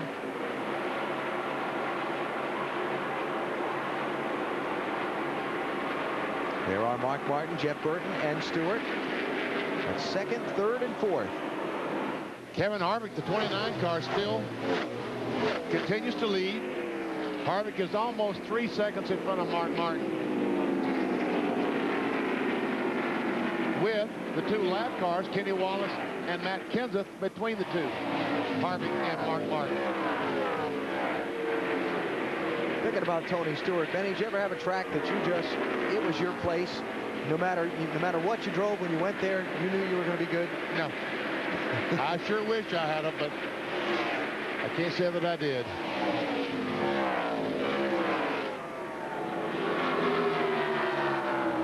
Notice I didn't ask Wally. Go-kart track at Talladega, so yeah. a strong racetrack for me. Yeah. Stewart closing in little by little. Remember, Martin and Burton only got 2 tires on their stops. I see Mark Martin using a lot of that apron down in 1 and 2.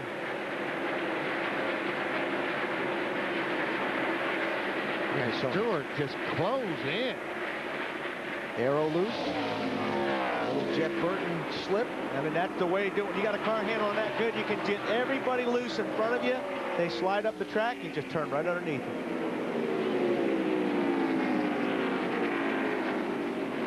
Wally, why don't you explain to these folks what you're talking about by arrow loose? I'll try my best. If you're the guy in the back, you got a good car, you pull up right on the bumper of the guy in front. And what you do is you're also taking the air off his rear spoiler, which is not giving any downforce, as well as pushing air up underneath the bumper, which lifts the rear of the car off the ground. So by doing all that, what happens is it takes traction away from the rear tires, and that's what makes the car loose. Zip right on by it. That's what Tony can do right now. Well, Mark Martin would be his next potential subject of that treatment, but Mark decided to just get out of the way, I think. Yeah, he didn't want the car to get air loose on him because that's very terrifying. So he said, Tony, why don't you try the outside, not right behind me. Sometimes if you get too aero loose, you end up aero crashing. Oh, look at that. There's a little bit what we're talking about right there, VP. Teammates, too.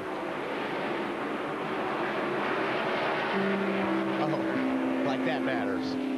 Yeah. Jeff Burton to third. Tony Stewart to second. Mark Martin back to fourth. See how long it takes Tony Stewart to run down the Kevin Harvick car, because right now Harvick, while Stewart has been trying to work his way through the field up to the second spot, has pulled out to a 3.5-second lead on Tony Stewart. Checking that gap. There's Stewart. 2 lap cars, and the white machine is Kevin Harvick.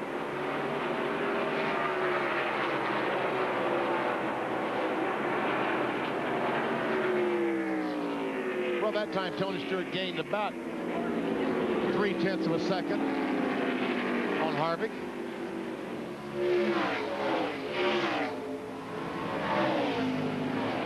Kevin Harvick finishing up his rookie season in the NASCAR Winston Cup Series. Of course, he took over this car under dreadful circumstances after the death of Dale Earnhardt in February. Harvick got in the car the second weekend of the year in Rockingham, and despite having run one less race than the people he's competing with, he's going to finish potentially in the top 10 in the final Winston Cup points. What have you learned this rookie season so far, Kevin? Yeah, I've matured a lot as a person and as a race driver, and learned a lot through the year, and we've had no choice but to learn. But there are some things that we've done that I wouldn't take back. I mean, as far as racing hard and laying the bumper when you have to use the bumper, those are things that we'll probably do for a long time and have done for a long time. So we're not going to change the style of racing. We're just going to try and zip the old mouth shut sometimes when you don't need to say anything, and just try and put a control on the temper a little bit. He's angered or frustrated some of his competitors on the track with his aggressiveness at times, but I don't think you can say any other way than Kevin Harvick has risen beyond the occasion this year. The circumstances under which he got in that car and the way he's performed have been admirable. Well, he's done a fantastic job this year. There's no doubt about that. There you see the entire Asbestos Rookie of the Year group. Harvick leads that group. 2 wins. Kurt Busch has had a 3rd place finish. But Harvick is very, very talented, has had a terrific year in some very trying circumstances, trying to come in and drive the car that Dale Earnhardt drove before. That's about as trying as it gets. 4th place has changed hands. Jimmy Spencer has gotten by Mark Martin. Here comes Bill Elliott up to challenge that 6 car.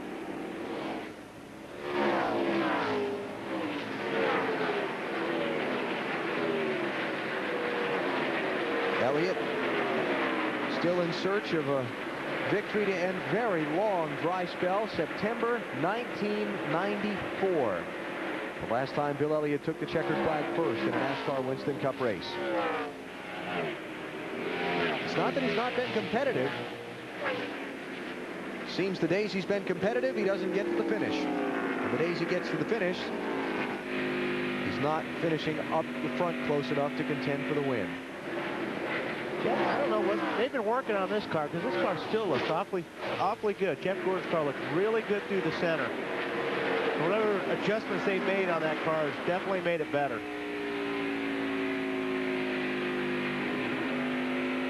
.370 or more clinches the title today for Jeff Gordon. Ricky Rudd is in 18th place right now, with Gordon running in 7th.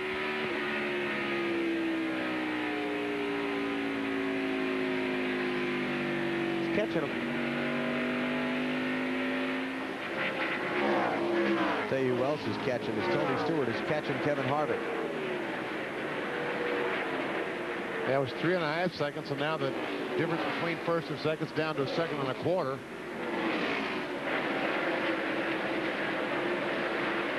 It's a place you can really overdrive easy. You see that car in front of you, and you want to drive that car in a little bit deeper. And as soon as you drive the car in too deep, the car slides up the racetrack. So really have to be disciplined getting into the corners here.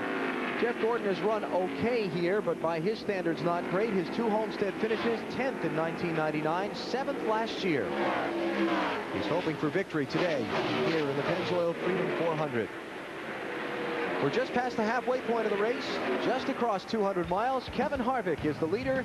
Tony Stewart is trying to reel him in. You're watching NASCAR on NBC.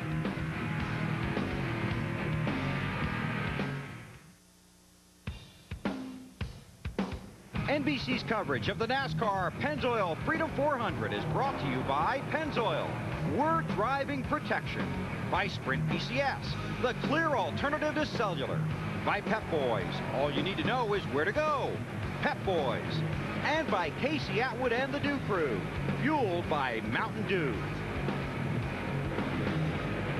Hope wherever you are, the weather's as nice as it is here in South Florida. 81 degrees. I don't care what you want to do outdoors, be it on a Sea-Doo or on a racetrack. It is beautiful. A new leader here at the Homestead-Miami Speedway, Tony Stewart. Caught the 29 car of Kevin Harvick going down in turn 1. Got alongside and off turn 2. Goes right by. He was a couple seconds behind him when we went to the commercial, and he caught him just that fast. So Stewart out in front for the 3rd time today. Trying to stay undefeated here at the Homestead-Miami Speedway and see if he can do something about hanging on to 3rd and moving up to 2nd in the NASCAR Winston Cup Championship. Harvick is 2nd and a 3rd behind. Then you've got Jeff Burton, Jimmy Spencer, and Mark Martin, the top 5, followed by Jeff Gordon, Bill Elliott, now Casey Atwood up to 8th, Rusty Wallace, and Todd Bodine. Earlier at lap number 111, there was an accident on pit road. If you weren't with us, Ward Burton's car, leaving his pit stall, collided with Casey Atwood's and went through the pit box where Ricky Rudd's team was servicing his car. At least 2 members of Rudd's team injured and taken for medical treatment. And Bill Weber has more on that for us and on how Rudd's team is soldiering on in this race. Bill? Well, it's really amazing, Alan, not just that Rudd's team is able to continue on, but so are the rest of the competitors. A very unfortunate situation. We all know the dangers involved in this sport. We want to bring you down here to pit road just to give you a little feel of the atmosphere. Still very emotional down here, still very intense. Michael McSwain has climbed back upon the pit box. Right now, Ricky Rudd's new crew members are probably going to get a test. We'll throw it back upstairs. Alan, there's a caution on the track for debris, and these guys probably will come back to pit road. Then we'll come back down here maybe after the stops. All right, Bill, thanks. 3rd caution of the race. Same reason as the first 2. Debris on the track.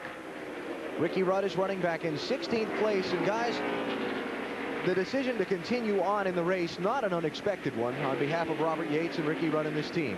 No, it's pretty much what you have to do. Everybody, you know, puts that behind them, that this is part of the business. And like I said, the best thing for them right now is to keep concentrating on the race at hand and go about their business, because you know, these things happen. I mean, really, truly, when you see something like that, we don't sit here and do our job, but we've got to, because this race is going on, and we're going to try to bring it to you the best way we can. No question, their thought is constantly on their friends and co-workers, but it is the job, and it is a risk that they accept when they take the job. And on this caution flag, the 17 car and the 1 car got a lap back. The 1 car, Kenny Watson, now back on the lead lap, and the 17 car, Matt Kenseth, got 1 of his laps back. So now the team has to bear down and concentrate and go over the wall and make a pit stop. Stops will come at lap number 148. Tony Stewart, Kevin Harvick, Jeff Burton, the first 3 coming in, followed by Jimmy Spencer and Jeff Gordon. Marty? Jimmy Spencer, remember, took 2 tires on the last stop, Alan. They will make a track bar adjustment on this stop, and they're having a lot of trouble with the right rear tire. It'll be 4 tires and 1 round down on the track bar. A little bit loose. To Matt. Tony Stewart, no adjustments on the 20 car. The 2-time winner here, very happy with his race car. Just needs a bottle of water. Remember, he is battling the flu, and a piece of tape because the air hose from his helmet came loose. To Bill Weber. Ricky Rudd is safely in his stall. He has the very in stall on pit road, leading directly to pit out. They have a new Jackman, Shane Callis from the 88 team, Scott Nassett and Kirk Holmquist from the 21 Busch team changed the right front tire. As they were coming down pit road, crew chief Michael McSwain shouted, just two, just two. They took just two right side tires for track position. All right, Bill, thank you. Sterling Marlin is going to come off pit road first, followed by Tony Stewart, and then Ricky Rudd.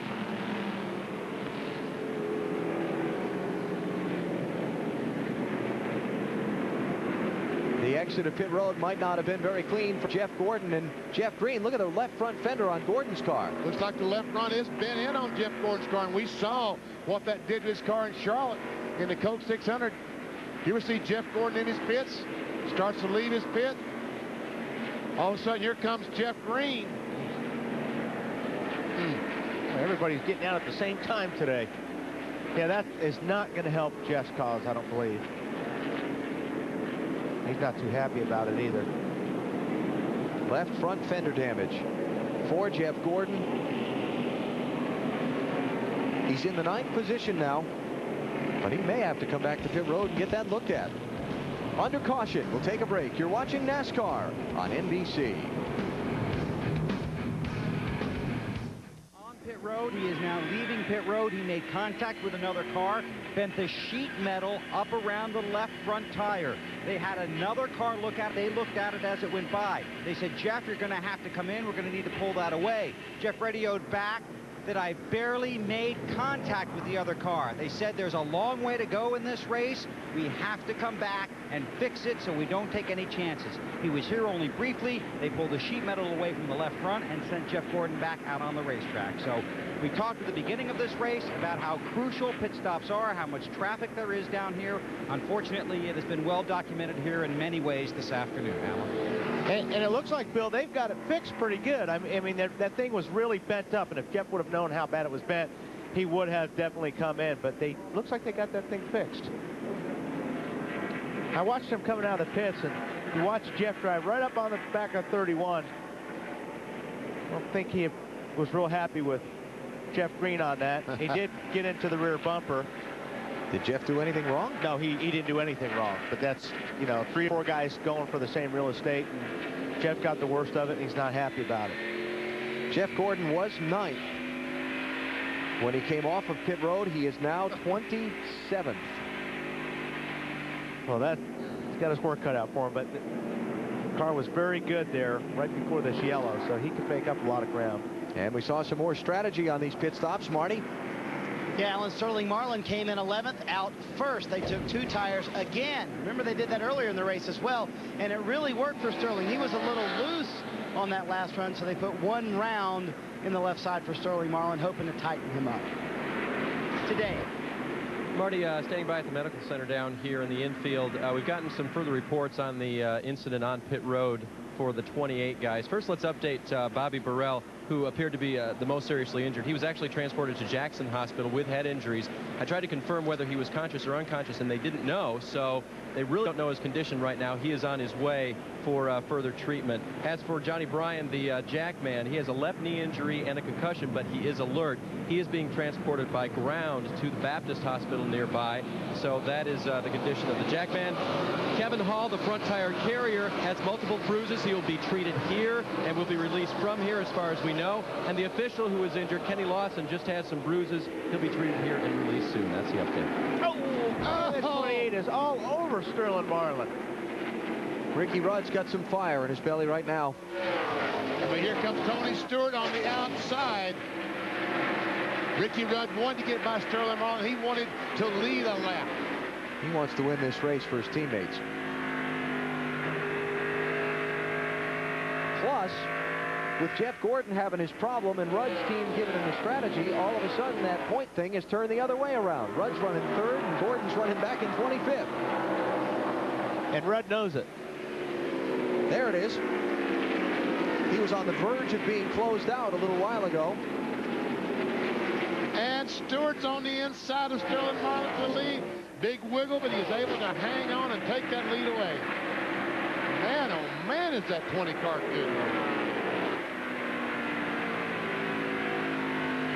time today Tony Stewart has led. Man, that thing is loose right now. And Ricky Rudd under Sterling Marlin to second. See how loose that car got? Stewart's car got getting in that corner.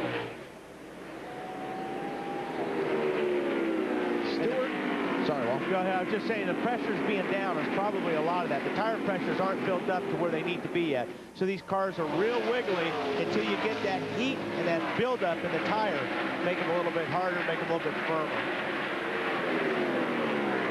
It's Ricky Craven not on the lead lap. First car 1 lap down in that 32 machine, getting by Sterling Marlin. Try to stay in contact with the leaders in case a caution comes out. Maybe he can get a lap back. Sterling, they're slipping. He took 4 tires, did he not? He took 2, that's why. But you know, Ricky Rudd only took 2 tires, Wally, and right now he is giving Tony Stewart about as good a race as we have seen today. Jeff Burton to 3rd, Kevin Harvick to 4th, Sterling Marlin back to 5th.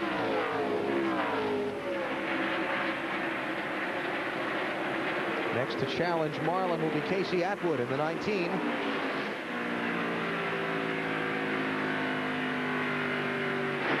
I think once Tony gets his pressures up where they need to be, he'll drive away from that 48. Marty, what's going on with Sterling Marlin? Well, we thought it might have been the 2 tires, Benny, but it appears as though it might be the adjustment they made on the car. Remember, we said he was loose, so we put a rounded wedge in the left side. That should tighten him up, but apparently it tightened him up too much now. He's too tight. As they keep saying, it's like trying to balance on a razor blade, getting a car perfect around these corners. You one side or the other, it's either it pushes too much or it's too loose. It's just never perfect. Jeff Burton suddenly really got it rolling. He's around the lap car of Ricky Craven and closing in on the front 2. And here comes Harvick.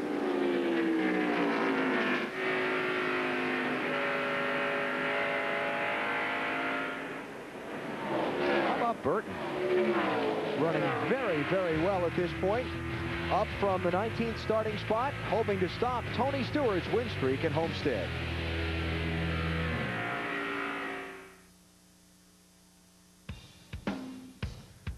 NBC's coverage of the NASCAR Pennzoil Freedom 400 is brought to you by Dodge. You can take life as it comes, or you can grab life by the horns. Dodge. By Pennzoil, we're driving protection. By Budweiser, with the crisp, clean, refreshing taste you'll find in no other beer. This Bud's for you. And by Motorola. Check out the smartest new wireless technology at Motorola.com. Tony Stewart is the leader of the Pennzoil Freedom 400, 250 miles in. Stewart leading at this 1.5-mile track is quite a familiar sight. This is the 3rd running of this Pennzoil 400, and both previous editions featured Tony Stewart leading the final lap, taking the checkered flag. 1999, Stewart with the victory, while Dale Jarrett wrapped up the NASCAR Winston Cup Championship that day. Then last year, Stewart dominating the race, while his Joe Gibbs teammate Bobby Labonte claimed his first NASCAR Winston Cup trophy and almost dropped it as soon as he got it.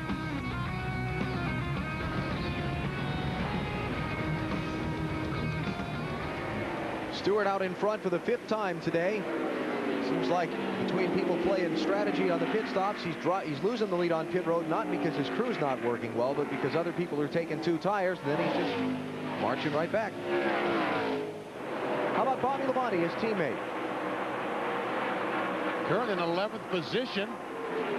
He's about 10 seconds behind Tony. The 66 car, directly in front of Bobby Labonte, is in 10th. That's Todd Bodine.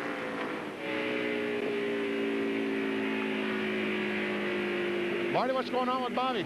Well, they've been fighting a loose race car for most of the day, Benny, but they've been actually fairly happy. I would not be surprised to see these guys try some pit strategy late in the race, because that's what they need, is track position. Now, just like his teammate, Bobby Labonte is also fighting the flu, but he's on the back end of it. He has requested water on every stop, but he feels much better than his teammate evidently does.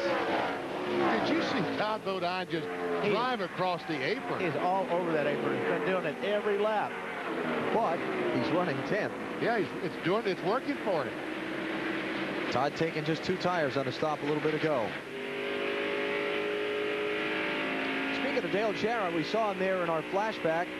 How's he doing today? Not too good. 33rd place, a lap down, Matt. And one of the biggest surprises is Dale Jarrett not running up front. Todd Perry, you said your car was having trouble turning in the center of the corner in happy hour. You made a lot of changes. How's your race car? Is it still tight in the center? Well, Benny, like you guys said yesterday in the tower, not too good. Well, nothing's changed since yesterday in happy hour. Things aren't still too good. Biggest concern right now for me is my brother-in-law. Hope he's doing okay. He was Jackman down on at 28. Bobby Burrell, I hope everything's okay with him right now. We've been changing stuff just like we've been doing all weekend long. We'll keep changing stuff till the checkered flag falls and just use the rest of this race as a test because, yes, Benny, you were right. We are not too good.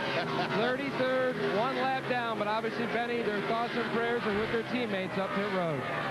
I didn't realize that John Bryan was Debbie's brother. We've gotten to know John and all those guys on the 28 car pretty well. Most of us take a charter back to Charlotte, and those guys are on the airplane. And right now our thoughts are with them. Exactly. Again, an accident on pit road at lap number 111. 2 members of the Robert Yates Racing team have been transported to local hospitals for treatment. Bobby Burrell and John Bryan, and we'll continue to pass along further updates as we get them. Kevin Harvick took 3rd spot away from Ricky Rudd before, just a moment ago while we were talking to Todd Parrott, and had a little moment just after he did it. Kevin's car's a little bit loose as well, but he's still pretty fast, so he must be pretty comfortable with it being loose like that. Looking down on the Homestead-Miami Speedway, courtesy of the United States Army, an Army of one. There are 212 ways to be a soldier. Find out more at GoArmy.com. Oh, Ricky's using all that racetrack getting off the corner. Trying to get as much speed as he can out of this 28 car. He only changed 2 tires the last time. A lot of the competition changed 4. That's Casey Atwood, who was right behind Ricky Rudd, trying to creep in and take a spot in the 19 car. Casey started on the outside of the front row, has led 15 laps of this race. Did it back from lap 64 to 78. And now just past 250 miles, he's still hanging in there with a good run. So what about Jeff Gordon? Damage on... Listening to he and Robbie Loomis talk. Damage on pit road, leaving at lap 148. Fell from 9th to 27th after an extra stop for repairs. Billy's gained a few of those spots back. Yeah, but right now Ricky Rudd's got him right where he wants him, back there in traffic, and as you heard just moments ago, bad loose. In fact, it was a little more descriptive than that a few laps earlier. Very badly loose race car. He's back there in traffic. He got trapped behind John Andretti for a number of laps, could not get around the 43. Finally managed to work around that, but between how loose his car is and the air, Benny, that bats them around back there, he's having a lot of trouble. Remember, we talked earlier in the race how his car is good in clean air and running in the top 4 or 5. He had a lot of clean air. You're back there in the 24th position, 25th position now for Gordon. There's a lot of air moving around, and you just cannot get past those cars.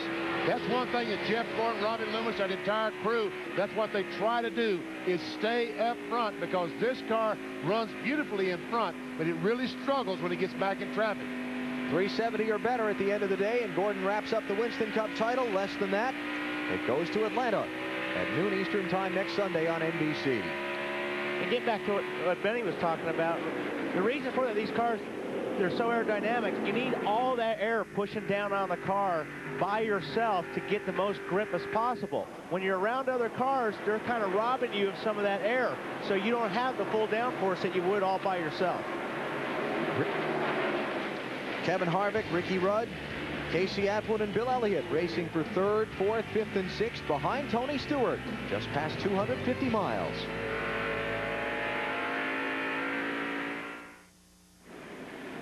Back at the Homestead-Miami Speedway, where the Pennzoil Freedom 400 has just gone under the yellow flag. Same reason for a caution we've had all day. Debris. 4th caution, all for stuff coming off race cars and dropping onto the track. And Tony Stewart's not very happy about that. Every time he sees the yellow, he sees his lead disappear. Less than 30 laps from the last set of pit stops. We'll see some people try 2 tires here. Will Jeff Gordon try 2 tires to make up some of that lost track position? I think you have to, don't you, BP? I mean, that's the only way you're going to pass 15 cars. And the leader, Tony Stewart, the first time today, they will make a wedge adjustment as Jeff Gooch Patterson made it in the left rear. 4 tire change, and they're going to make an air pressure adjustment in the right rear because Tony said his car was too free from the center off. To Bill. Ricky Rudd is a man driven right now, racing to stay in the championship chase, racing for his fallen teammates here. They were injured earlier. This is a 4-tire stop. Watch the guys on the left front for the 21 Busch teams. A long stop. They had to take 4 because they took 2 last time. But look at Jeff Gordon. He comes out right behind Ricky Rudd. Big, tough situation for Rudd's team. Bringing in substitute players, and you know, they're going to have a slower stop than the guys that would have normally been there, and it cost him some spots and put Gordon right up on his bumper. Yep. We got another close call on pit road. I saw this as everybody was coming up and scrambling. Watch right here, the 19 car comes out, and it's almost in the same situation, and there's the 28 right to his left again. Mark Martin on the brakes. Well, he just barely goes by the crewman on the 43 car, the tire carrier, as Casey was leaving the pits.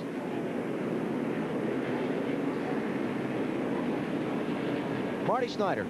Well, Sterling Marlin came down pit road 8th. Allen, remember, took 2 tires last time. He talked about the car being tight.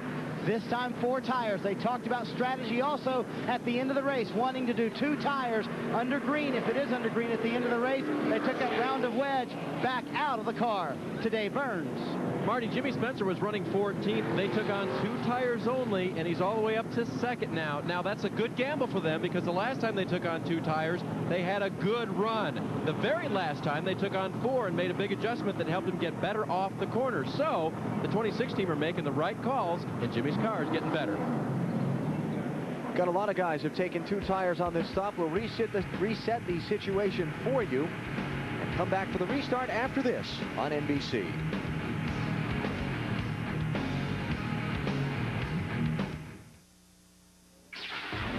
Checking our Napa Field summary on the progress of the Pennzoil Freedom 400. 7 different leaders today. Bill Elliott and Tony Stewart have led the most laps. Sterling Marlin, Kevin Harvick, Casey Atwood, Mark Martin, and Michael Waltrip have also led. No cars out of the race. And the caution flags have all been for debris. 83, 111, 148, and 174 are the laps they came out. We're at 177 now. Let's go to Bill Weber. Okay, less than 1 to go here on top of the pit box with Michael McSwain. How are you doing, and how is your driver doing under these very tough circumstances? Well, we're doing okay. I mean, of course, our hearts are with our brothers and families. They got hurt out here. They know we love them. They know we're with them. And this is what they want us to do, keep digging, try to win this thing for them. Your driver obviously very motivated. You had to take 4 tires on that stop, but with 2 he seemed very strong. Yeah, I think we've got the car a lot better. We're still not quite as good as Tony, not quite where we need to be. But we'll just keep plugging at. You know, we're kind of set up now in this scenario like we want to be. A lot of people took 2 then, and we don't have to take 4 next time. And you did have to make obviously some changes in your pit crew. Yeah, well, we got the guys from RCR helped us out, and a couple other teams. I don't know, there must have been 10 different teams down here wanting to help us out. Because United NASCAR is one big family. All right, thanks for your time. Our prayers are with you. Thank you, bro. Michael McSwain getting ready to go green here in about half a lap, Alan. Yeah, they'll fight each other for a position, but when something like this happens, everybody's there to help. Exactly. Ricky Rudd, as a result of having to take those 4 tires, fell to 15th place for the restart. Top 3 cars with our Williams Race Chase bubbles. There you see Jeff Gordon and Ricky Rudd way back in traffic. But Michael McSwain brought up an awfully good point. All these cars that change 2 tires now, they're only going to make 1 more stop.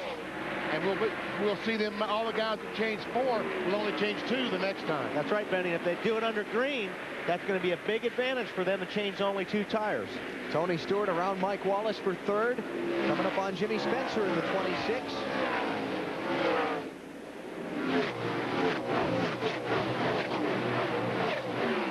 And your leader is Kevin Harvick. I counted 7 cars that just changed right side tires on those pit stops. Harvick, Mike Wallace, Jimmy Spencer, Terry Labonte, Michael Waltrip, Johnny Benson, and Kenny Wallace.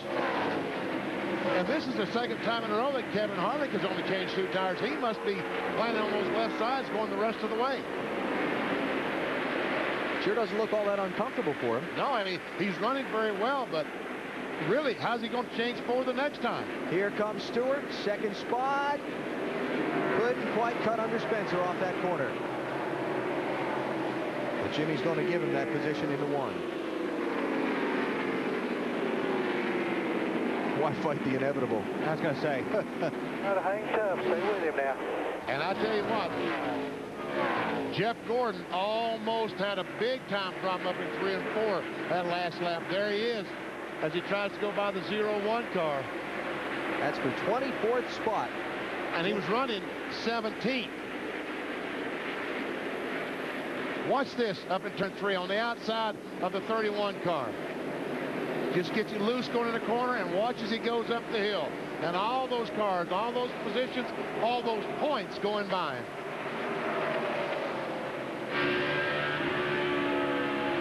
Dale Earnhardt Jr. Oh, they'll touch him Jr. there. That's why he got loose getting in. All clear. All clear. I didn't see that the first time. Nice save. That could have been big. Flat as this racetrack is, it's hard to catch one when it starts running up the track. Yep, when you get up there in the marbles and all that dirt and rubber up there, it takes about 3 or 4 laps to get your tires cleaned off. Now he's behind John again where he had so much trouble before the yellow.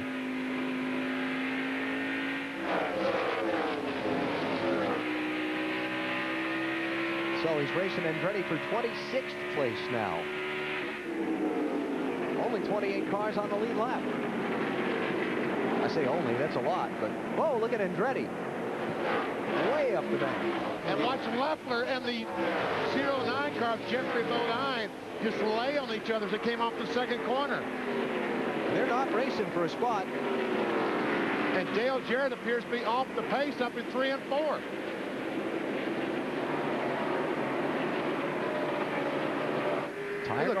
He looks like he's got a tire going down.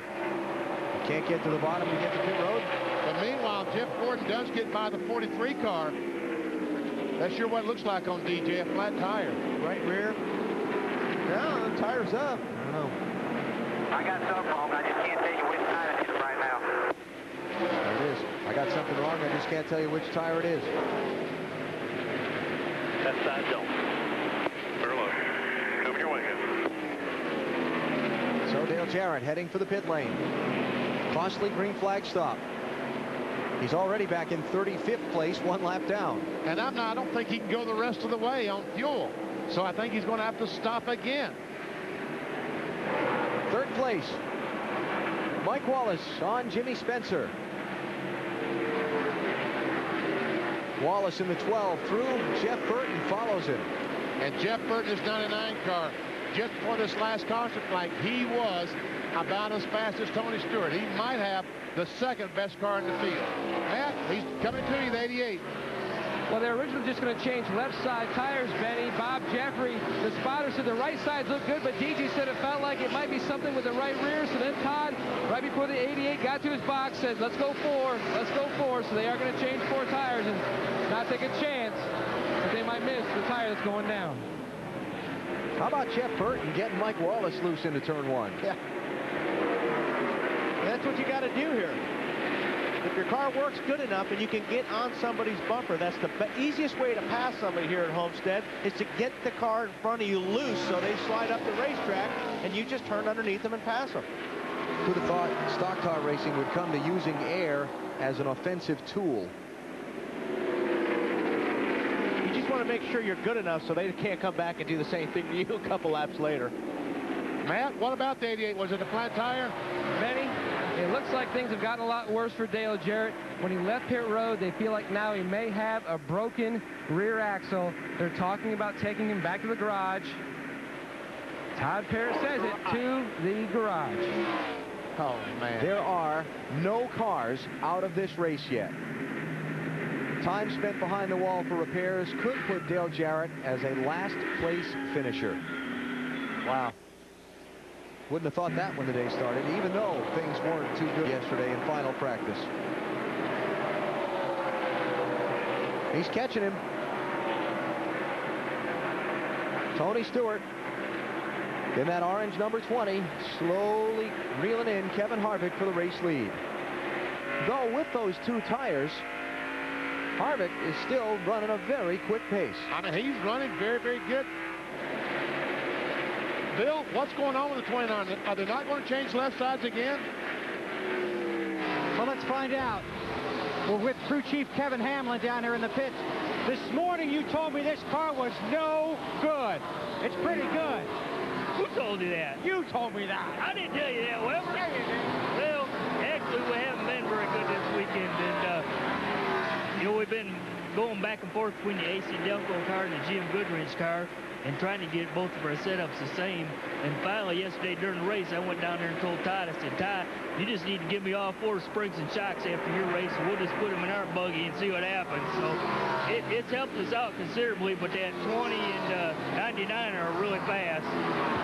Is your pit crew just going to get half pay today? Because you're changing 4 tires. Well, we've been doing this 2-tire, 4-tire deal, and track position means a whole lot at these flat tracks. So we're just kind of trying to play that out, see how it shakes out at the end of the day here. Yeah, you may need to take 4, huh? Well, we might, but one of our tire changers got wounded during the pit stop when the 93 had a hair gun stuck, got hung up in a car, and drug it out, hit him in the leg. So we're working a little wounded there, too. All right, well, I just want to be on the record. He did tell me this morning in the garage this car was no good, but they did get information from the 2 Busch car, and guess what? It's helping. Yes. Yeah, and that, you know, and I think looking at that car yesterday, BP, you know, it looked like the rear of the car was up and the nose was down. I got to believe they got some pretty big rear springs in that car. I talked to some guys down there this morning. The right rear spring in all these cars is the strongest spring in the car. Stronger than the front, the right front, left front. Trying to keep that back up like you're talking about. And also the front springs are soft to keep the nose down, trying to keep that nose stuck. You know, we think that there may be a broken axle on the 88 BP. I wanted to take a look at his pit stop to see. Sometimes when they leave the pit, if they leave one long stripe on the right rear. Oh, yeah. See, the right rear spin and the left rear doesn't look like it is. Let's take a look at the left rear here. That's good. Very, very good, Wally. You're right. It definitely was a broken axle. And they could tell that by looking on the pit road. They could tell what's going on. Dave? They have gone in to change the left rear axle. They believe that is the one that is broken. He's just going to start up the car now. He remained in the car when that came up. And that was fast. If they did, I believe they did change the left rear axle. That's the one they think was broken. Tightening down the cover over the axle there on the right rear. They probably pulled that one just to make sure. It had to be broken right on the end, because if it had broken inside the gear, they would have to pull the gear out to get the piece out from inside. Right.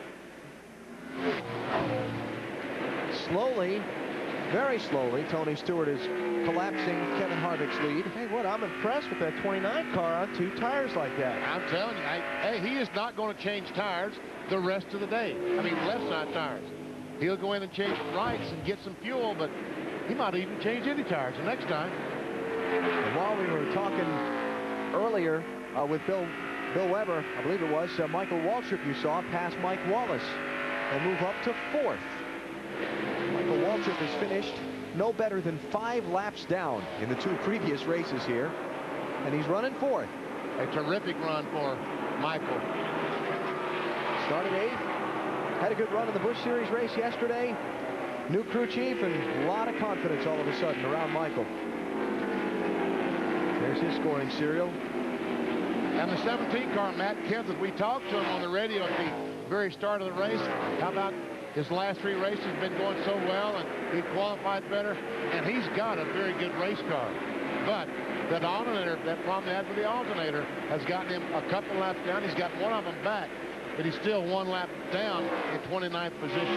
You're right, Benny. His lap times have been really good. They've been in about the top 5, so he has a fast race car. Talk about Michael Waltrip and his crew chief, Richard Slugger Labby, seeming to hit it off. Running 4th right now, Matt. Well, let's talk to Slugger. Slugger coming before the race, and Michael had a lot of confidence coming in. He certainly is having a very good day. How about your car? Can you take it to victory lane? Everything's doing pretty good right now. You know, Michael's confidence is pretty good. We went to Atlanta and tested this week, and ever since that test, has been really pumped up. And today, he's driving the wheels off that thing. Yesterday, he had a good run in the Busch car, and we had the same setup in both cars, and it's working good right now. So keep our thumbs crossed and see what happens. Started out the year in victory lane. Now Michael Waltrip trying to end it late in the season with another W. To Marty. Well, Matt, a little while ago, and changed for the lead up front as Tony Stewart goes around Kevin Harvick. And a little while ago, I was talking about Mike Wallace and to his crew chief, Peter Sospinzo. And Peter, you guys took 2 tires. You said all you needed was track position. It seems like it's working out pretty well for you. Yeah, so far it's working out pretty good. Hopefully, we might see the caution here with a few laps. Run about now would help, but we'll do whatever we can. And if we stay, make the next green flag, stop, it'll be 4 tires for sure. Battle for the lead on the track, side by side. Those guys go into turn 1. Tell you what, Harvick is not just laying over and letting him go. He's racing Stewart hard. And he's pinning Stewart down enough to where right there, Stewart got the car loose. Stewart's having to keep the car, pinch it down. So Kevin is keeping him down low. That's what you have to do defensively. Wow. Stewart crowding him a little bit, trying to get him to squeeze over. Now watch Kevin try to come back on the inside. Oh, yeah. Oh, yeah. Now, this is the racing we've been looking for at this track for a couple of years, right here. Good stuff right there. Yes.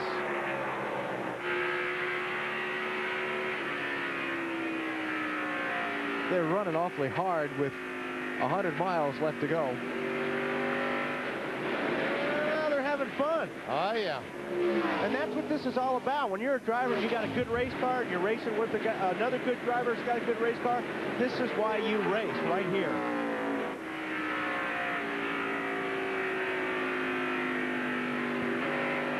You could just see Stewart's car move around that little bit. But what Tony Stewart is concerned about, it's allowing Jeff Burton in the 99 car to get closer and closer and closer to them. You're right, Benny, and that's what Tony wants, to get by this 29 and make some distance between him and Jeff Burton, because Jeff is fast. Here comes Stewart. Trying to get alongside again. Harvick slipped up in the middle of 1 and 2, and Stewart drove right below that white line. But you're right, Wally. This is what it's all about right here. They make a lot of money, but this is what they do it for. Exactly what these guys are going through right now.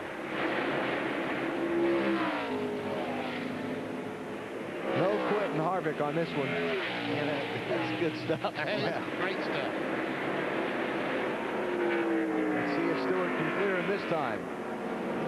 Kevin gave a little bit more room, but he's still got him pinned down tight enough where Stewart can't get on the gas right there. And here comes Jeff Burton. He's now in the picture. Stewart ran it in hard, but Harvick tried to stay with him.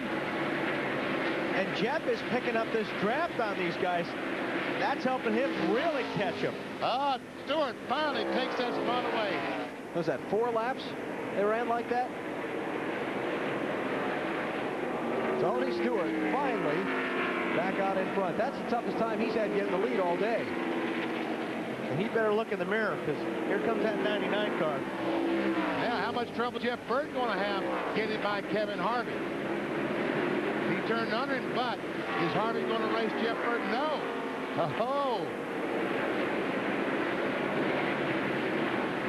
Jeff Burton did it in 1 straightaway, what it took Tony Stewart 4 laps to do. Well, I'm not sure if Kevin didn't heat those tires up maybe a little bit too much, sliding that car up at the high line. As mentioned, that Dale Jarrett is now 10 laps down in 42nd place after the time behind the wall to change the axle. He is back out on the track. Yeah, the 77 car of Robert Presley is on the racetrack, but he is 11 laps down. I saw him go in the garage area earlier. Not sure exactly what kind of problem he had. So far, nobody is out of this race. There's Richard Childress looking on.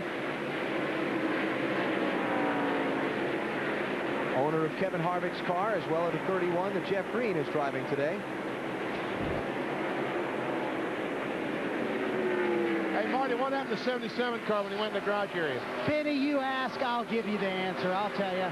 They had a brake problem, Benny, and you use a lot of brakes here at Homestead. People don't really realize that because it's such a big racetrack. These corners are so flat, it's easy to wear out the brakes. That was a problem for Robert Presley. They had to actually replace the master cylinder. They also replaced the brake pads and calipers and all that as well. Yeah, thank you very much, Marty. Yeah, and it's not a place where you get on the brakes really hard. You don't get down in the corner and slam on the brakes, but you are on the brakes for a long time. You're just using a little bit of brake, but you ride your foot on that brake pedal till about right here. Then you roll off the brakes and get back in the gas. Gently get back in the gas. From the sound of it on Harvick's car.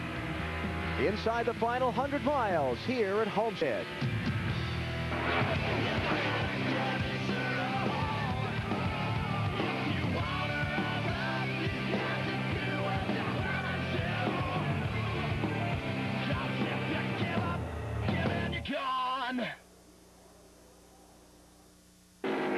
Back at the Homestead-Miami Speedway, Tony Stewart is the leader of the Pennzoil Freedom 400 with just about 100 miles to go.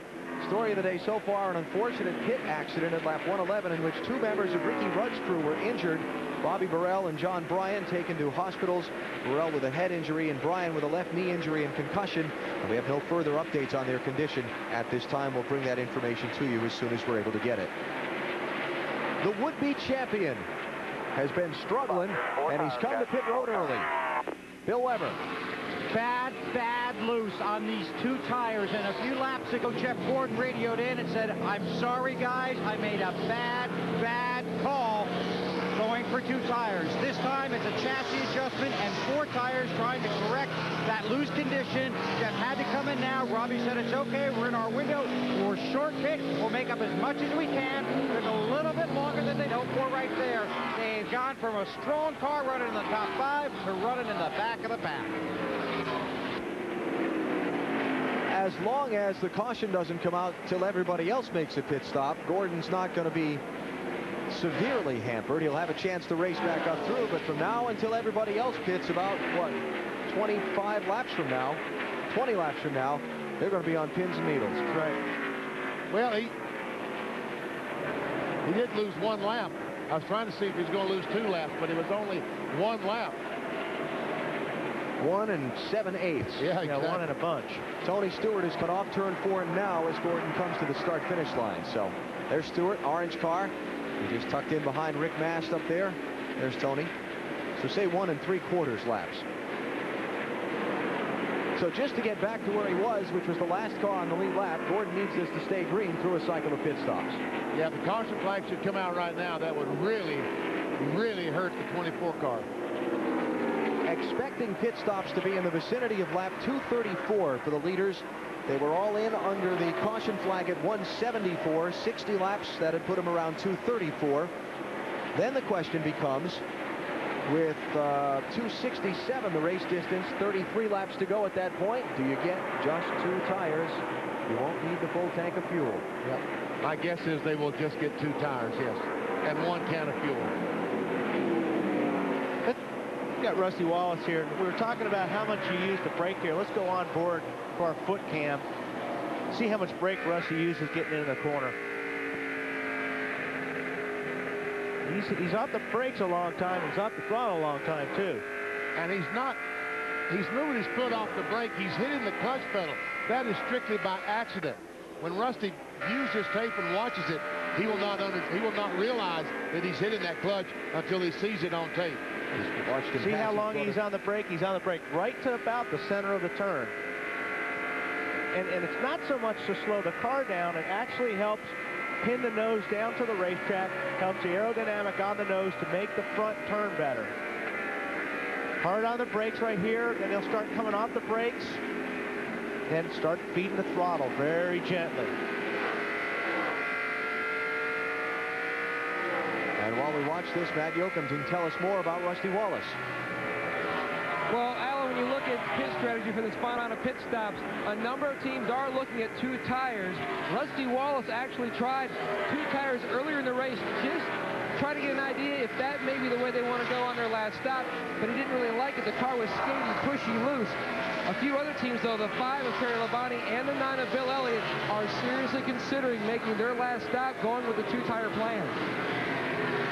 And pushy loose, folks, is when the car, when you go into the corner and the car's pushing, then you're turning the steering wheel and the car won't turn, and then you pick up the gas and all of a sudden it catches and the car gets loose getting off the corner. How about it, Dave? Got some information on braking? Well, in my days of driving down mountains, you find that they don't like you to ride the brakes, which is basically what we're doing here in Homestead, staying on them that long. If you hit them hard and come back off of them, you save your brakes. So you can relate that to your passenger car. But yesterday's race winner, Joe Nemechek, was talking with some of his guys this morning, and he said, I was flat out of brakes at the end of yesterday's race, and he won. So he used the brakes a long time, and they wore out, but he had none left practically by the end of the race. And that race was 300 miles. Not 400 like today's race. But that's okay. That's what they're there for. You can use them. It's just to make sure you don't run out of them. Rusty Wallace passed his brother Mike while we were in the discussion about his technique. He's up to 9th now. He's 7.1 seconds behind leader Tony Stewart. Stewart has now led the most laps today. He's led nearly 100 miles of this event, and we've still got 51 laps to go. Stewart, Burton, Harvick, Waltrip, and Atwood are your top 5. We're back to Homestead in a minute. It's the Pennzoil Freedom 400 from the Homestead-Miami Speedway, live on NBC. Looking down on the track today from the Budweiser.com airship, reminding all race fans that Budweiser is NASCAR's official beer.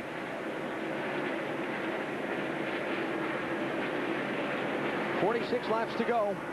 Tony Stewart is leading once again. 6th time today he's led. He's won the previous 2 runnings of this Homestead race, and he's out in front by 3 seconds on Jeff Burton, coming up on a final round of pit stops. And Jeff Burton all of a sudden is struggling in the 99 car. The Sitco car was right up on the back bumper, and as you said, 3 seconds behind Tony Stewart. There's Jeffrey Bodine, the 09 car, his 2nd start of the season, driving in a machine for Brother Brett's shops. He's in 35th place. And there is the 2nd place car of Jeff Burton. If you're Greg Zipadelli, Tony Stewart's crew chief, you take 2 or 4 tires on this stop. Well, it depends how many second lead I have when I come down pit lane. If I had a good 4, 5, 6 second pit lead, I think I'd take 4. Probably no question Frankie Stoddard, Jeff Burton's crew chief, will go for 2. They have to.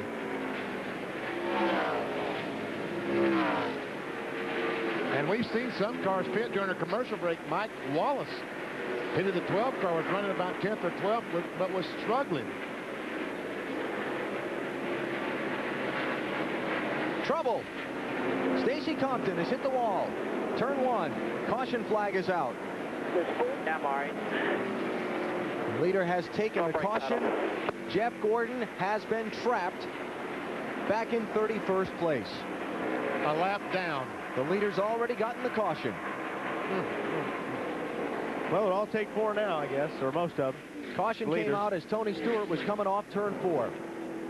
So before Jeff Gordon had a chance to think about getting a lap back, it was over.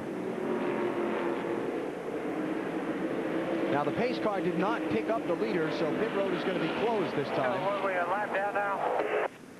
And that's Jeff Gordon's radio there.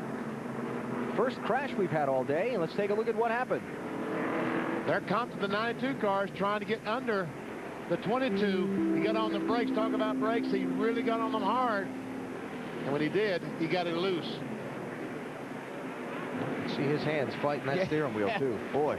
War Burton's going to see that replay and go, thank you. Thank those brakes. And Stacy did everything he could to keep it off that 22 car. Yes. So that 92 team still needing sponsorship for next year. One of several teams as we close this 2001 season who don't know what's happening in the months ahead for them. Finds his day ending against the turn 1 wall. 43 laps to go. Now it's the bubble about 2 and 4 tires because you're going to need more than that 1 can of fuel. You know me. You want 4. I want 4. Yeah. I think if I'm Stewart's team, I take 4. Yeah, well, that's what I mean. If you're the leader, you got to take 4. See the safety workers there with Stacy Compton. Mike Wallace, as I was saying. And here comes Stacy out of the car, by the way, BP. Sorry to interrupt you, but he started to climb out. That's always a good sign. He hit that driver's side first on that wall. Tony Stewart has to be careful not to pass the pace car. He's on that ring road, but a very shorter distance, but you still can't pass the pace car. Watch, right before he gets to he should speed up right here. Watch him try to get that a little bit of advantage. Yep, but it didn't work. Jeff Burton was right with him. Crucial pit stops. Who takes 2 tires? Who takes 4, Dave? Jimmy Spencer is going to take 4. His car is the loosest it's been all day. They're going to make also a chassis adjustment to fix that. Up pit road to Marty. 4 tires for Sterling Marlin. Very good. It'll be no adjustments. They are very happy with the car. To Matt. A 4-tire change for Tony Stewart. Greg Zipadelli told me that was their game plan all along. And he's down and away. To Bill. It is 4 tires this time. 4 tires for Kevin Harvick. They warned him about spinning the tires, leaving his pit stop. There was just too many laps left to take just 2. I saw Bill Elliott just get 2. I saw Jason Leffler just get 2. There's another car ahead of them on that exit to the pits. Casey Atwood, that's who it was, that also just got 2 tires. And Casey Atwood and Bill Elliott both have been running pretty consistent speeds. Again, not really them running back in 5th and 6th position, but they were running very good. And want to follow up and check on Jeff Green. He may have just gotten 2 tires in the 31 car. So the 2 cars that started the race on the front row, the 9 and 19, are going to take over the front 2 spots in the race again. Atwood, though, will come out with the lead. Elliott will be second, and the man who has dominated most of this race is going to be 4th in line, Tony Stewart.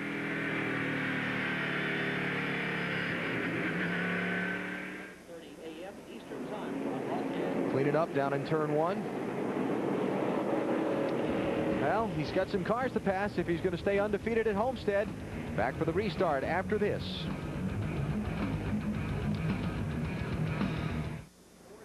Off of pit road, 2 tire stops have gotten the Ray Evernham Dodges of Casey Atwood and Bill Elliott the top 2 spots as we work under the 5th caution of the race. Here's our Pepsi race recap. 81-degree day in South Florida as Elliott and Atwood led the field of 43 to the green flag. Lap number 60, Jeff Gordon. Watch this move on Sterling Marlin coming to pit road. Beautiful. Gordon took the spot away from Marlin coming in and left him coming out. He's been tough on pit lane all day. Gordon here getting nicked up when he made contact with Jeff Green. He was 9th at the time. After the little payback bump, he came back down pit road to get the fender fixed. Fell back to 27th. Lap 174. Watch, close call leaving the pit road as Casey Atwood almost collides with Mark Martin. This is another Jeff Gordon close call. Dale Earnhardt Jr. Hello, the bumper. All clear, all clear. Gordon with a nice save there. Tony Stewart and Kevin Harvick waged a terrific fight for the top spot. 4 laps they ran like this side by side before Stewart finally won out. And here's the most recent caution, only crash of the day. Stacy Compton loses control and hits the turn 1 wall. All the other cautions have been for debris. The main story of the day, not included in those pictures, was an incident at lap 111. Ward Burton was leaving his pit stall right behind Ricky Rudd's car. Casey Atwood came out of his. Atwood and Burton made contact, sending Burton through Ricky Rudd's pit stall where his crew was working on the car. Bobby Burrell and John Bryan, 2 members of Ricky Rudd's crew, were injured. They've been transported to local hospitals. Burrell with a head injury, and Bryan with a left knee injury and a concussion.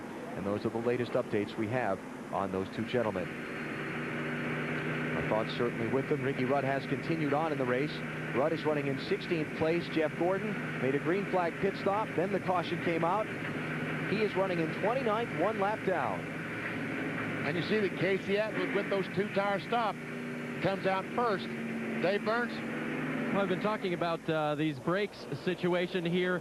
Ken Schrader had none when he came into pit road, so he said, let's get some brake pads changed. They're looking over the whole system and changing pads. Schrader behind the wall. No cars out of this race. Mike Wallace in the 12 is on the tail end of the lead lap. Green, green, green. Hoping for a quick caution if he can stay in front of Casey Atwood.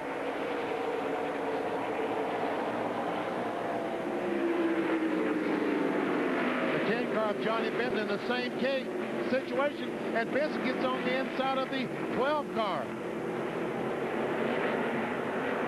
Benson in 26th place. Mike Wallace in 25th. Here comes the leader, Casey Atwood, in the 19.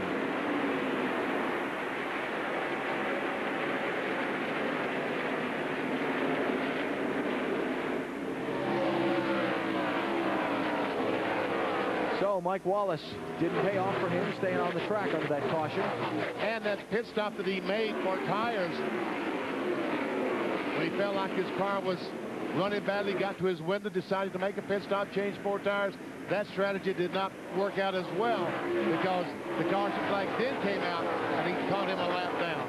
That was a lap 219. Wallace made the stop. The caution came out at 224, just 5 laps later. Tony Stewart, Kevin Harvick back together again on the racetrack. And this is where Tony, I mean, you know, he's got to go. He's in this traffic. In the meantime, the leaders are stretching out because they have no traffic to deal with. So Tony's got to get by these guys. Tell you what, Jeff Burton has passed 2 cars on this restart already in the first couple of laps. He's passed Tony Stewart. He's passed Kevin Harvick. And he just moved around the lap car of Jeff Gordon. So before this last pit stop, I think Jeff's car was faster, but it seemed like after about 10 or 12 laps, his car fell off. Well, he's making the most of it now. So we'll see if they made some adjustments that helped that. How about the 99 car, Matt? Well, I spoke to Frank Stoddard, Jeff Burton's crew chief. He told me they put 1 pound in the right front, half a pound in the right rear. They went up on the track bar and 4 tires to try to help loosen up that 99 car. So far, so good. Jeff says he feels like the car is better. And Tony Stewart says he doesn't like this set of tires versus the last set. Well, that doesn't sound like a lot of changes, but it is here at Homestead because the cars are very sensitive to change here. So that's a lot of change for the 99 of Jeff Burton. Harvick and Stewart still fighting it out, this time for 5th and 6th. But once again, we've seen it takes about 10 laps for Tony to get his car going versus his competition.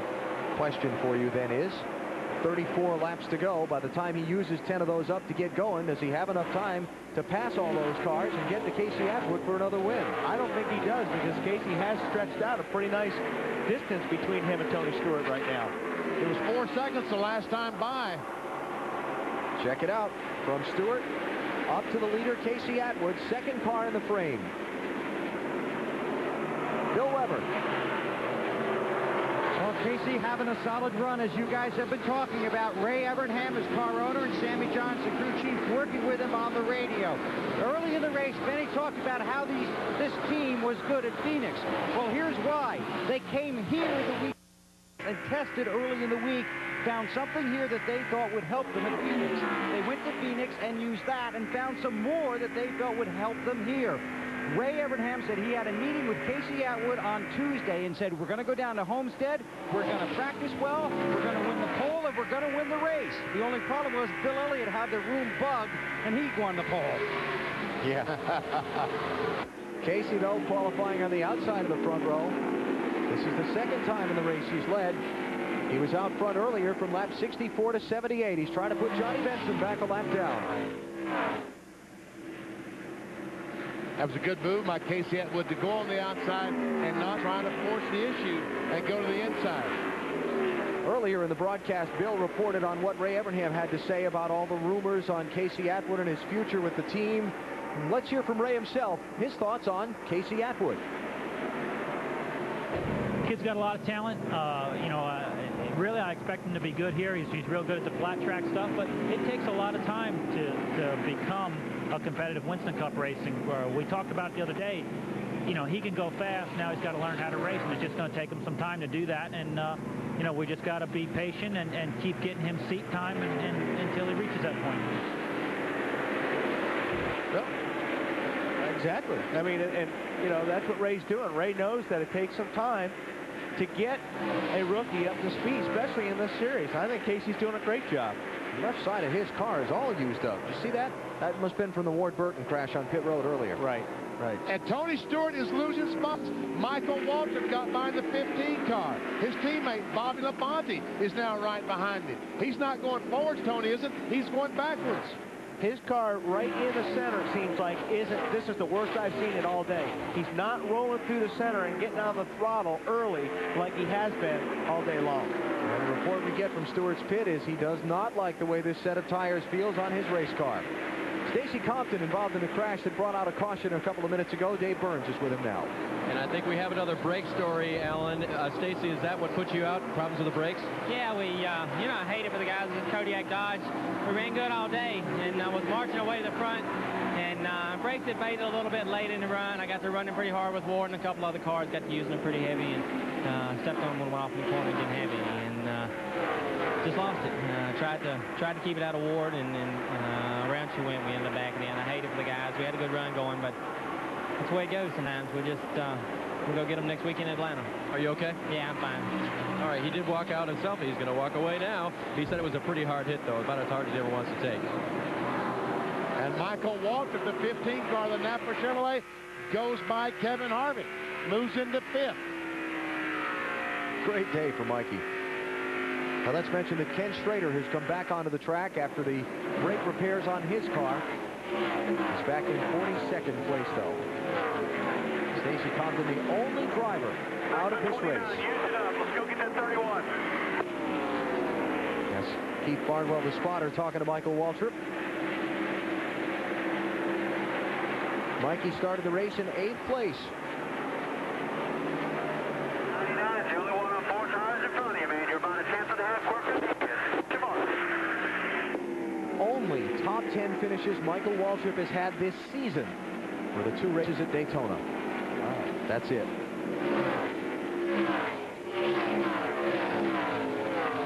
Best finish here at Homestead, 34th last year. Well, he may like this place a little bit better after today. Things are going well. And he is the top running car from the Dale Earnhardt Incorporated stable. Kenny Wallace in 14th, Dale Earnhardt Jr. in 15th. I tell you, somebody better make a pretty serious charge pretty quick, or they're not going to catch Tony, the 19 car, Casey Atwood. And what was that all about? Boy, that was a big block Tony put on Sterling Marlin. Here comes Bobby Labonte joining that race. Got to be something more to that than just a block. Yeah, maybe sure we didn't see all of it. Sterling bumped him somewhere back along the way. Man, that Tony, I don't know what Tony's car's doing, but it looks loose right now. It is loose. Wow. How about Bobby Labonte, Marty? Well, they had an excellent pit stop, and Benny, I have some really, really bad news. What's that? Let me show you the clock. 13.82. I have timed it twice off of the video camera that they have.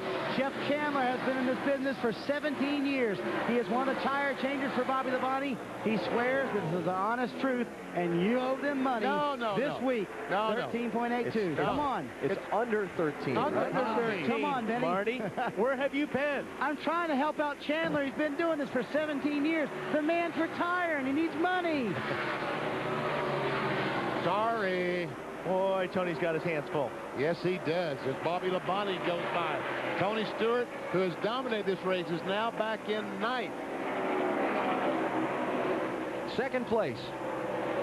Jeff Burton has caught Bill Elliott. The 12 car is Mike Wallace. He's in 26th place, a lap down. And Jeff Burton tried to drive in on the inside and get by Bill Elliott. Could not quite get it done.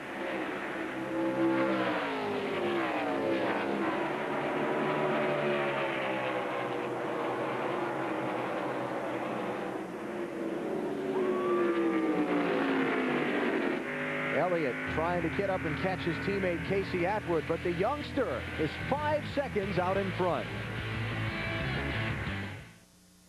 You're looking at potentially another new NASCAR Winston Cup winner, Casey Atwood. The 21-year-old from Nashville, Tennessee, is 4 seconds out in front of Bill Elliott with just 19 laps to go here at Homestead. Got some great news just a moment ago during the break. An update on Bobby Burrell, one of the injured crewmen from the Robert Yates team, the most seriously injured it would have appeared at first. He has been reported in serious condition but awake at the hospital up in Miami where he was taken, and that's certainly good news. And we continue to hope for better news as we get further reports. And again, John Bryan, the other injured crewman, the initial report was a left knee injury and concussion. He was taken to a local hospital down here at Homestead for further treatment. Ricky Rudd running in 17th place. Jeff Gordon a lap down in 28th. It will not be championship trophy day today for Jeff Gordon. Trouble, turn 4. Still green. Kurt Busch. Yellow is out. Coming to the yellow. Well, this is what Tony Stewart wanted to see. Yes. But there are only 18, 17 laps to go. No doubt he'll pit, but... And Casey Atwood definitely did not want to see this. Here comes the 10 car trying to get a lap back. He made it. So put 25 cars on the lead lap now with Johnny Benson coming back into the hunt. What do you do if you're Sammy Johns, Casey Atwood's crew chief? How many laps left? There are 17. There'll be 16 when they come back. Well, I would stay out, but remember what happened to Jeff Green at Rockingham. Now, this is a very different track, though, right? Surface-wise, well, Rockingham known for grating up the tires. We're going to know in just a second. But if everybody comes in behind you on tires, you're done. There are the first-time winners so far this season. Will Casey Atwood join this list? He stayed out. Who is coming in? Nope. Tony Stewart stayed out. Wow. Ward Burton's going to come in. Jimmy Spencer, Mark Martin. So everybody back through 17th place stayed out. How did he get on pit road? I thought Tony had gone by. Well, maybe use that grass that's there. Well, that's okay. That's okay. I don't have a problem with that. All right. These pit stops going to set these drivers back to at least 17th, 18th place in line. And let's cover the Tony Stewart stop with Matt Yoakum. Remember, Tony Stewart also looking at the bigger picture. He was only 75 points out of second in the standings behind Ricky Rudd, but they decided to pit anyways. He just did not like this set of tires. They were going to go up 1.5 pounds from the pressures they had on the previous stop. No wedge adjustment. The seat is down and away. And he loses 2 more spots. But they've got to start, like Matt said, you got to start with the pressures up higher this time because you've got a shorter distance to race to the end. How did Tony get to pit road? Let's go back and take a look. Well, let's see. Far right side of the screen. This is it. He decides, they keep talking about it, I think I'm going to the pits. That was easy. Well, Ray Evernham's 2 teams decided not to pit, Bill. They're leading in the top 2 spots. And he's up on top of the pit box. Last year you were an announcer part-time, so can you predict what's going to happen here? No, if I was doing that, I'd probably try and figure out the lottery numbers going to be. No, I'm very proud of my guys, my teams. This is something we worked on. Just have to wait and see. Casey's doing a tremendous job, as is Bill. Hopefully we can get a good day for the Dodge dealers, but we'll just have to wait and see what happens. Ray, this is what you've worked for and what you've looked for. It is. You know, certainly want it with a lot more consistency, but I really feel good about the direction the team is going and the support, again, that we've been giving to Dodge and UAW, all our sponsors. But, you know, the people stuck with us, and right now my guys and my race teams are doing a great job. And he told us a few weeks ago when we ran a story in Bristol that if he knew now what he knew then, he probably never would have become a car owner. He compliments all the guys that work with him and that work for him. He says for all one team. But without a doubt, he says the most important man behind him is a woman, his wife, Mary. He said people thought he was crazy when he left three-time Winston Cup champion Jeff Gordon to become a car owner and start a new team. But he said Mary and their son Ray J not only stood behind him, but stood with him and have provided the strongest support he has needed when people thought he was going to be a miracle worker this season. They thought Ray Evernham might win all 36 races. Now he just wants to win number 34. He's got the top two cars with 14 laps to go. Hey, remember Tony Stewart and that unorthodox entry into the pits? Is there a foul there? There's a foul there. They were told in the drivers' meeting about using the access roads in and out. He will have to go to the tail end of the line for the restart. I'm sure he's thrilled with that. Yeah. You can imagine. Let's see. He's dominated the event. His car's handling went off. He was losing spots. He wasn't feeling good and had the flu to start the day. Now he's getting penalized. Zippy doesn't look happy either. Yeah. And that's tough when you've got a car as good as that thing was for 3/4 of the race. And then really, you're sitting there and don't really have a chance now. Yeah. So they're on the 1 to go lap. As you see that signal being given from the starter stand. The double up begins, and with all of those cars in front of him, that's going to put Stewart even farther behind as he tries to pick his way forward. What about this 21-year-old kid? What do you think? His eyeballs are about the size of saucers right now.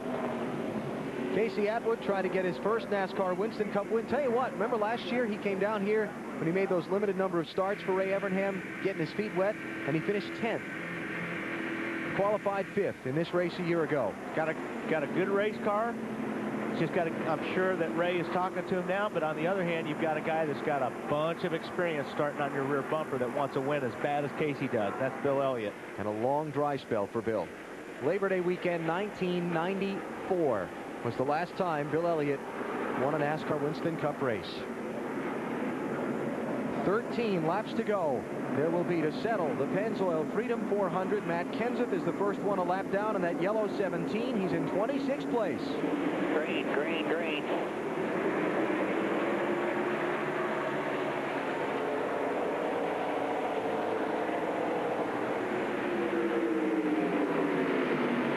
Top two clear the traffic quickly. That's important for them. Yep. Real important for Bill Elliott. Oh, Gordon gets nipped by Mike Wallace. Good save. That's his second save of the day. And that's for position. Mike Wallace stopped and changed tires on that caution flag. Remember, Gordon is back a lap down along with Mike Wallace. So they're racing for a spot, but they're not in contention for a good finish. The 29 and 40 are racing for a spot. That's Kevin Harvick. In the 29, Sterling Marlin and Jeff Green. And Bill Elliott is right there with Casey Atwood. One seeking his first Winston Cup win, one seeking to show he can still get it done at 46 years of age. Elliott's car looks awfully good down there in 3 and 4, BP. And I would tell you, I would bet that Ray Evernham is telling those guys, please don't wreck each other. Don't put each other out of the race. I talked with Bill earlier today. Remember, he got wrecked on the very first lap at Rockingham, an innocent victim when Kyle Petty got tagged by Dale Earnhardt Jr. And he was his usual not overly optimistic self about the day, but Bill, he thought he had a chance. Yeah, he did. And this morning they were talking about that again. And with both cars on the front row, Casey Atwood told Ray Evernham that if the two cars wreck on the first lap, Casey's getting in the ambulance and just telling them, take me home, because I don't want to stop and talk to him. Yeah. The last time by, Casey Atwood ran almost a mile per hour faster than Bill Elliott. I don't think Bill could catch him. Dodges have been a topic of conversation throughout the week here after they much dominated the top spots in qualifying. Dodgers have not dominated the race, though.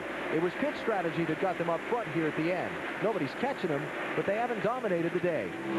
Well, the only guy that's dominated the day really has been Tony Stewart. But if you take him out of the pictures, the Dodgers have been the strong cars.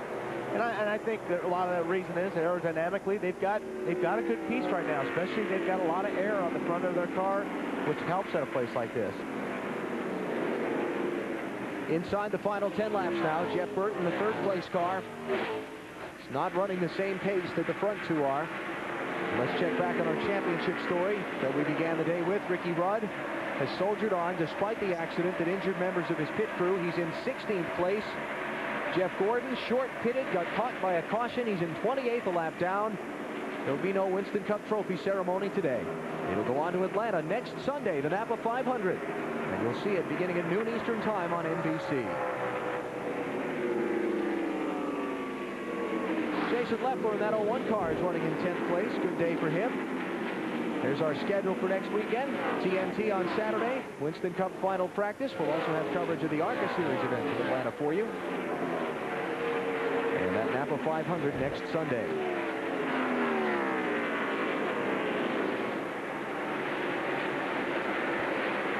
Elliott a 1/10 of a second a lap faster last time by. Yeah, that time he was a half mile per hour faster than Casey Atwood. And maybe just Billy's trying a different line.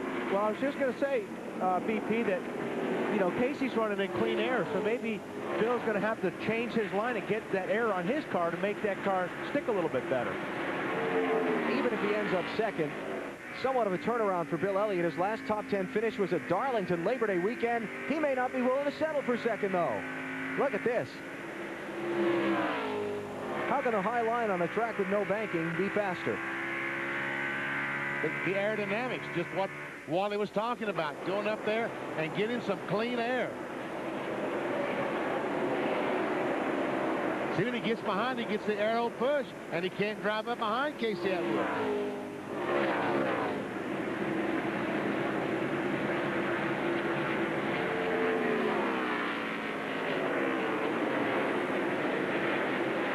Casey Atwood was the youngest race winner in the history of the NASCAR Busch Series when he scored a victory in 1999 at Milwaukee. At 21 years of age, he's trying to become a very young winner in the NASCAR Winston Cup Series. Just under 5 laps to go. Elliott back up once again on that high line, trying to get some fresh air, to get some downforce.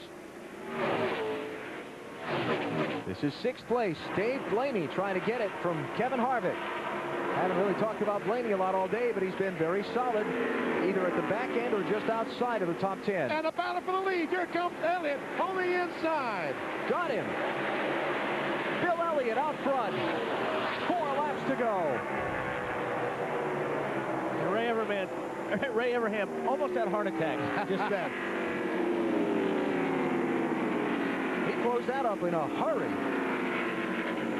I think maybe that Casey moved to the outside a little bit to block Elliott from going up there and open the inside. Let's go back and see that. Last time Bill Elliott led this race was back at lap 59. 200 laps later, he gets back out in front. You see, now that Bill's in front, he's got a pretty strong car, so that air was probably affecting him a little bit, Benny. Michael Waltrip on the inside of Jeff Burton for 3rd spot. Great day for Michael and that team, who, after winning the Daytona 500, have not had a whole lot to be excited about this year. What about Bill Elliott? So many times voted the most popular driver in the NASCAR Winston Cup Series. He has legions of ardent fans who just have not had much to cheer about for the last 5 or 6 years. Went into the business of being his own team owner. Found out it was a lot to try and chew. Did not have the success he hoped for. Gave it up this year. Went back to work driving for Ray Evernham. Opened the season winning the Bud Pole for the Daytona 500. And things looked like they were going to be great, but they've struggled. And Michael Waltrip is closing in on Casey Atwood for that second spot. Well, he sure is. He closed big gap this last couple of laps. Casey's having a hard time right there in the center. That's where you see Michael close up. He may get him. White flag. We're on the final lap here at Homestead. Waltrip chasing Atwood for second behind Bill Elliott, the race leader. If Michael can get close enough in 3 and 4, I think he can probably get underneath Casey. He's there. Michael is there for second.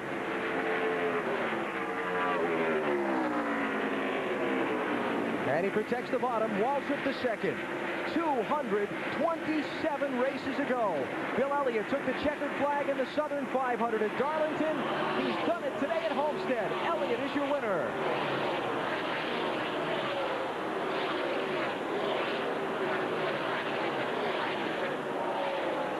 Ray Evernham Motorsports with their first victory.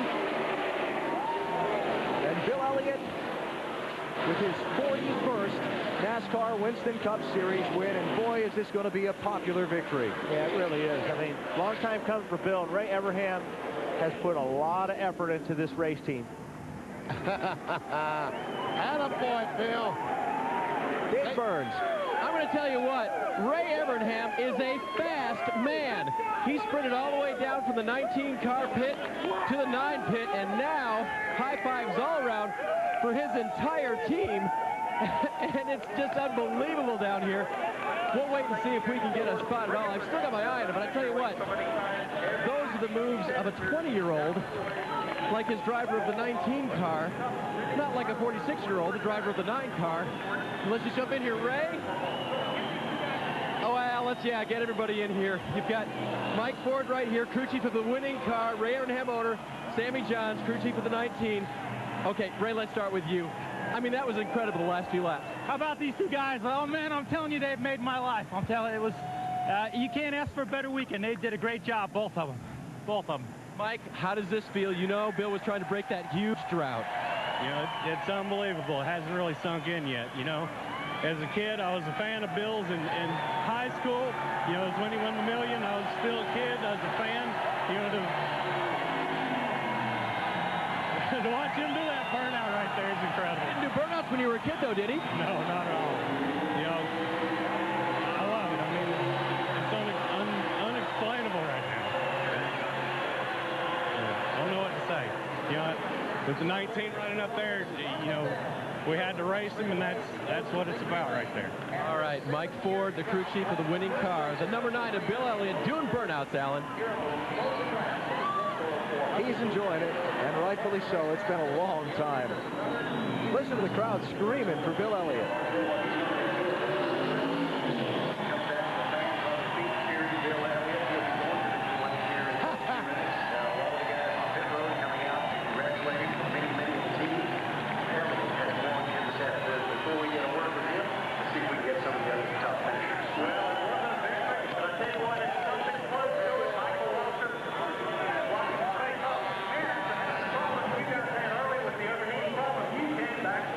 This is going to be fun.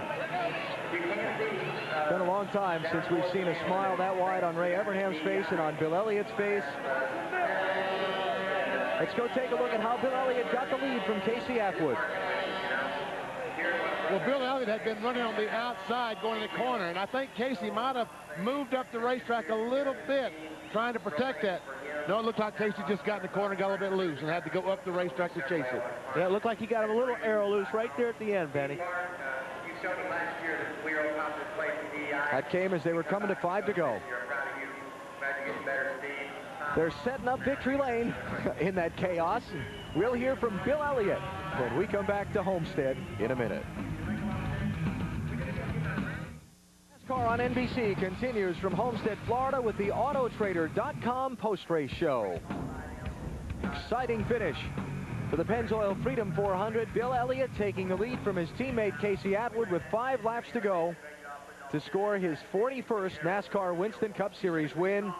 Labor Day weekend 1994 was the last time Bill went to victory lane. It was in the Southern 500 at Darlington, driving for Junior Johnson in that 11 car.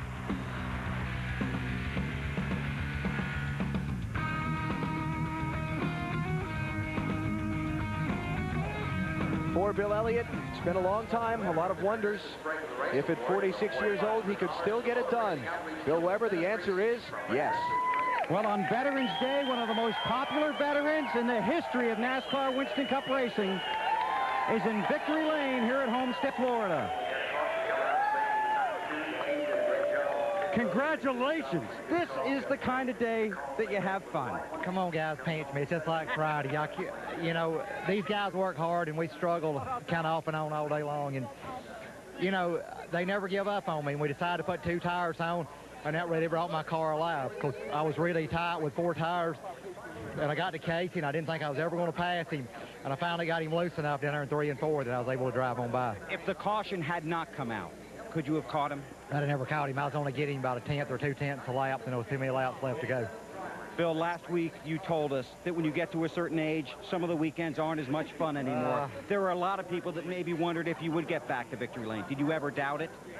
Well, with Ray and these guys behind me, no, because I'm telling you, I've come down here 2 years, the past 2 years, and I was probably the worst car here, and these guys stood behind me through thick and thin. And I'm going to tell you, Mike Ford and all these boys, Mike, Derek, Kenny, all the boys have done just a hell of a job. Because, I mean, they're the ones that put the car under me to make this thing work all day long. And how about your car owner?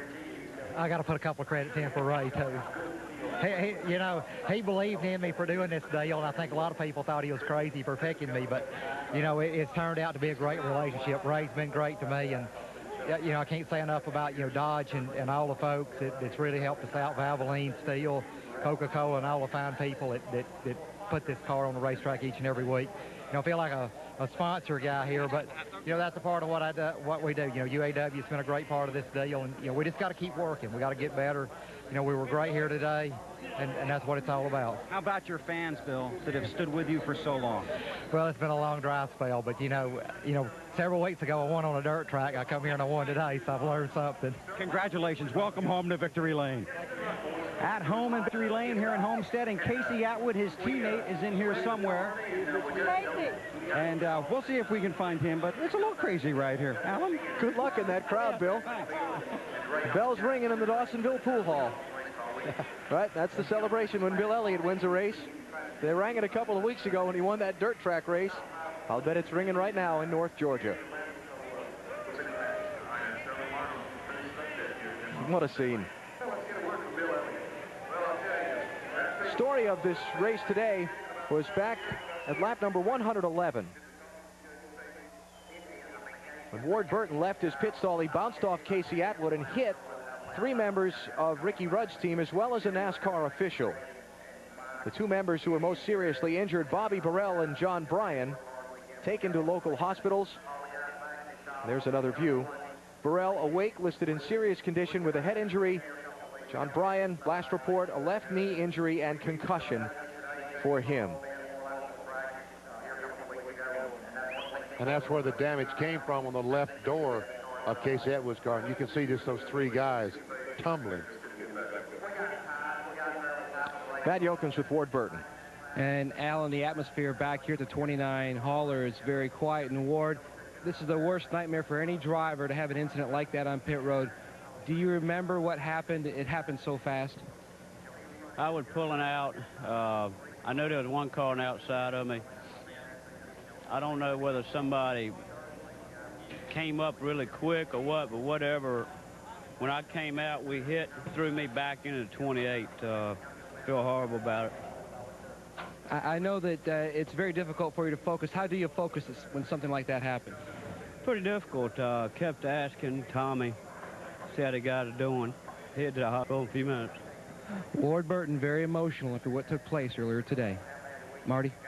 Well, Matt, Doug Yates just got a phone call, and what's the latest update from the hospital, Doug? Well, the latest is Robert is at the hospital with Bobby Burrell, and Bobby is, they're taking care of him there. They think he has some head injuries, and they're in touch with Bobby's family, so they know, and they're going to get Bobby's family down here tonight, but he's in good care with the doctors, and I think everything's going to be okay there. Ricky did not want to talk. Maybe tell us why, and also tell us how you guys refocused after that. Well, also, John Bryan was hurt, too, and he has some leg injuries, and he's at a different hospital. But Ricky, you know, obviously he's pretty shaken up, and I'm sure Ward is, too. It's just, hey, it's just pit road's tight, and these guys, I commend them because every time they go out there, they put their self in the line of battle, and just an accident. But the guys on the 88 crew, some of the guys came down and helped, and some of the guys on the 31 car came down and helped, and that's the spirit of NASCAR. Everybody pitched in and got through the end of the race. So. All right, Doug Yates, the head engine builder, and obviously his father owns the race team. Ricky finished 21st today, but at this point, that really doesn't seem to matter. Bill? Thanks, Marty. With Casey Atwood, a third-place finish after a spectacular day on the track. Yeah, it was a great day. Was up front all day. Decided to take 2 there, about 30-something laps to go, and it was going to work. That caution came out, and we were getting really loose. I just couldn't hold them off. But congratulations to Bill. I know this is an awesome feeling for him and awesome feeling for Ray. I was just trying to bring it home 1-2, but I was just getting too loose to hold them off. And you've been in the rumor mill about what you might be doing next year. Obviously, you showed a lot of talent today. Well, I hope so. I mean, I like to think I can do all right out there, but I'm not worried about it. I mean, I think I'll be driving for Evernham Motorsports next year, regardless of what car it is, so we'll be looking forward to it. Casey, tell me about your view of the incident on pit road. I don't know. I mean, it's awful tight when you're coming off and you get 3 wide sometimes, and I was just coming out on the inside, and I guess Ward was coming out right when I was going by, and we hit. But luckily, it hit our car right in the door. It hurt us a little bit, made us tight behind the cars, and I don't know if hopefully it didn't hurt his too bad. You know about the guys that were hurt down there? I've seen an ambulance down there, but I don't know anything about it. Okay, well, we'll give you an update on that here in a minute. Congratulations on a great run. Thank you. All right, Bill, thank you. Casey Atwood with a third-place run. You heard the emotion in Ward Burton's voice, getting consoled moments ago by his brother Jeff and others. Difficult day. Very difficult day. This is Ward Burton with Michael McSwain, Ricky Rudd's crew chief, and Doug Yates. And I, would hate to venture what he's doing, but I'm assuming talking over the incident with him. And he said he was headed to the hospital, maybe finding out where the guys are so he can go visit them. Tough day for Jeff Gordon, Dave. Well, and Jeff didn't have the kind of day that he wanted to have, and you told us this wasn't over. I guess today was the perfect example, wasn't it? Yeah, I tell you what, we had a great car. We were marching our way to the front, and, I got into a guy on pit road and just messed the left front fender up a little bit. And I'll tell you, just like at Charlotte earlier in May, it just ruined our day. I mean, put us back in the back, we fixed the fender, and the car just never was the same, and it's a shame, because, man, we really had something for him, especially on the long runs. This race turned out pretty crazy. I mean, Stewart was dominating that one part of the race, and I really thought it was his to win, to lose, and then the Dodgers, got their act back together. They stayed up front all day. They had good track position. I really want to congratulate Ray Evernham, Bill Elliott, and that whole team. I think the world of Ray, and it's great to see him get into victory lane with that thing. All right, and those fireworks going off in the background, those are the kind that Jeff hopes he hears maybe next week if he can clinch in Atlanta. He does not want this to go down to New Hampshire in the final race. 305 for Jeff Gordon, and the numbers will change for Atlanta next week. It'll be 185 or better for Gordon to clinch it next week, so odds are pretty good if he doesn't get knocked out in the opening laps. See Sterling Marlin taking 4th away from Dale Jarrett with 2 races to go.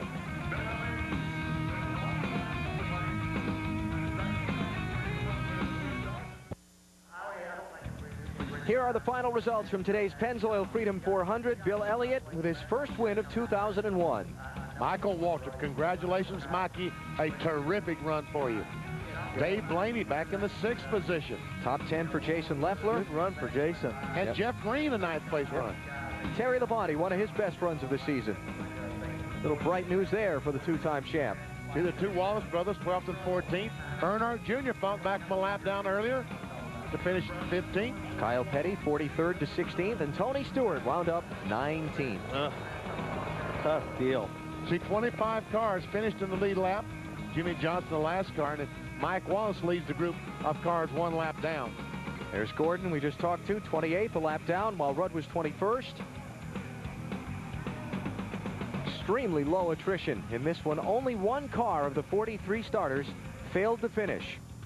And that was Stacy Compton, who went out with an accident at lap 222. Next weekend, it's on to Atlanta. Starting on Friday with Bud Pole qualifying. You'll see that on TNT at 3 p.m. Eastern Time. Saturday, the ARCA Series and their season finale. The ARCA 400 at 1 Eastern Time on TNT, followed by NASCAR Winston Cup final practice. Then next Sunday, it's 12 noon Eastern Time, the Napa 500 on NBC. Maybe then Jeff Gordon will hoist the Champions Trophy. Then again, maybe not. Gravity Games are coming up next here on NBC. All the extreme action you can handle. From Providence, Rhode Island, coming up next here on NBC. Beautiful 80-degree day here in South Florida. Some exciting action on the track. And an extremely popular veteran breaking a very long dry spell and getting his 41st NASCAR Winston Cup Series win. Bill Elliott started the day in the #1 position on the pole while Jeff Gordon looked for the Champions Trophy. Gordon didn't get the big trophy today, but Elliott got his long-awaited win.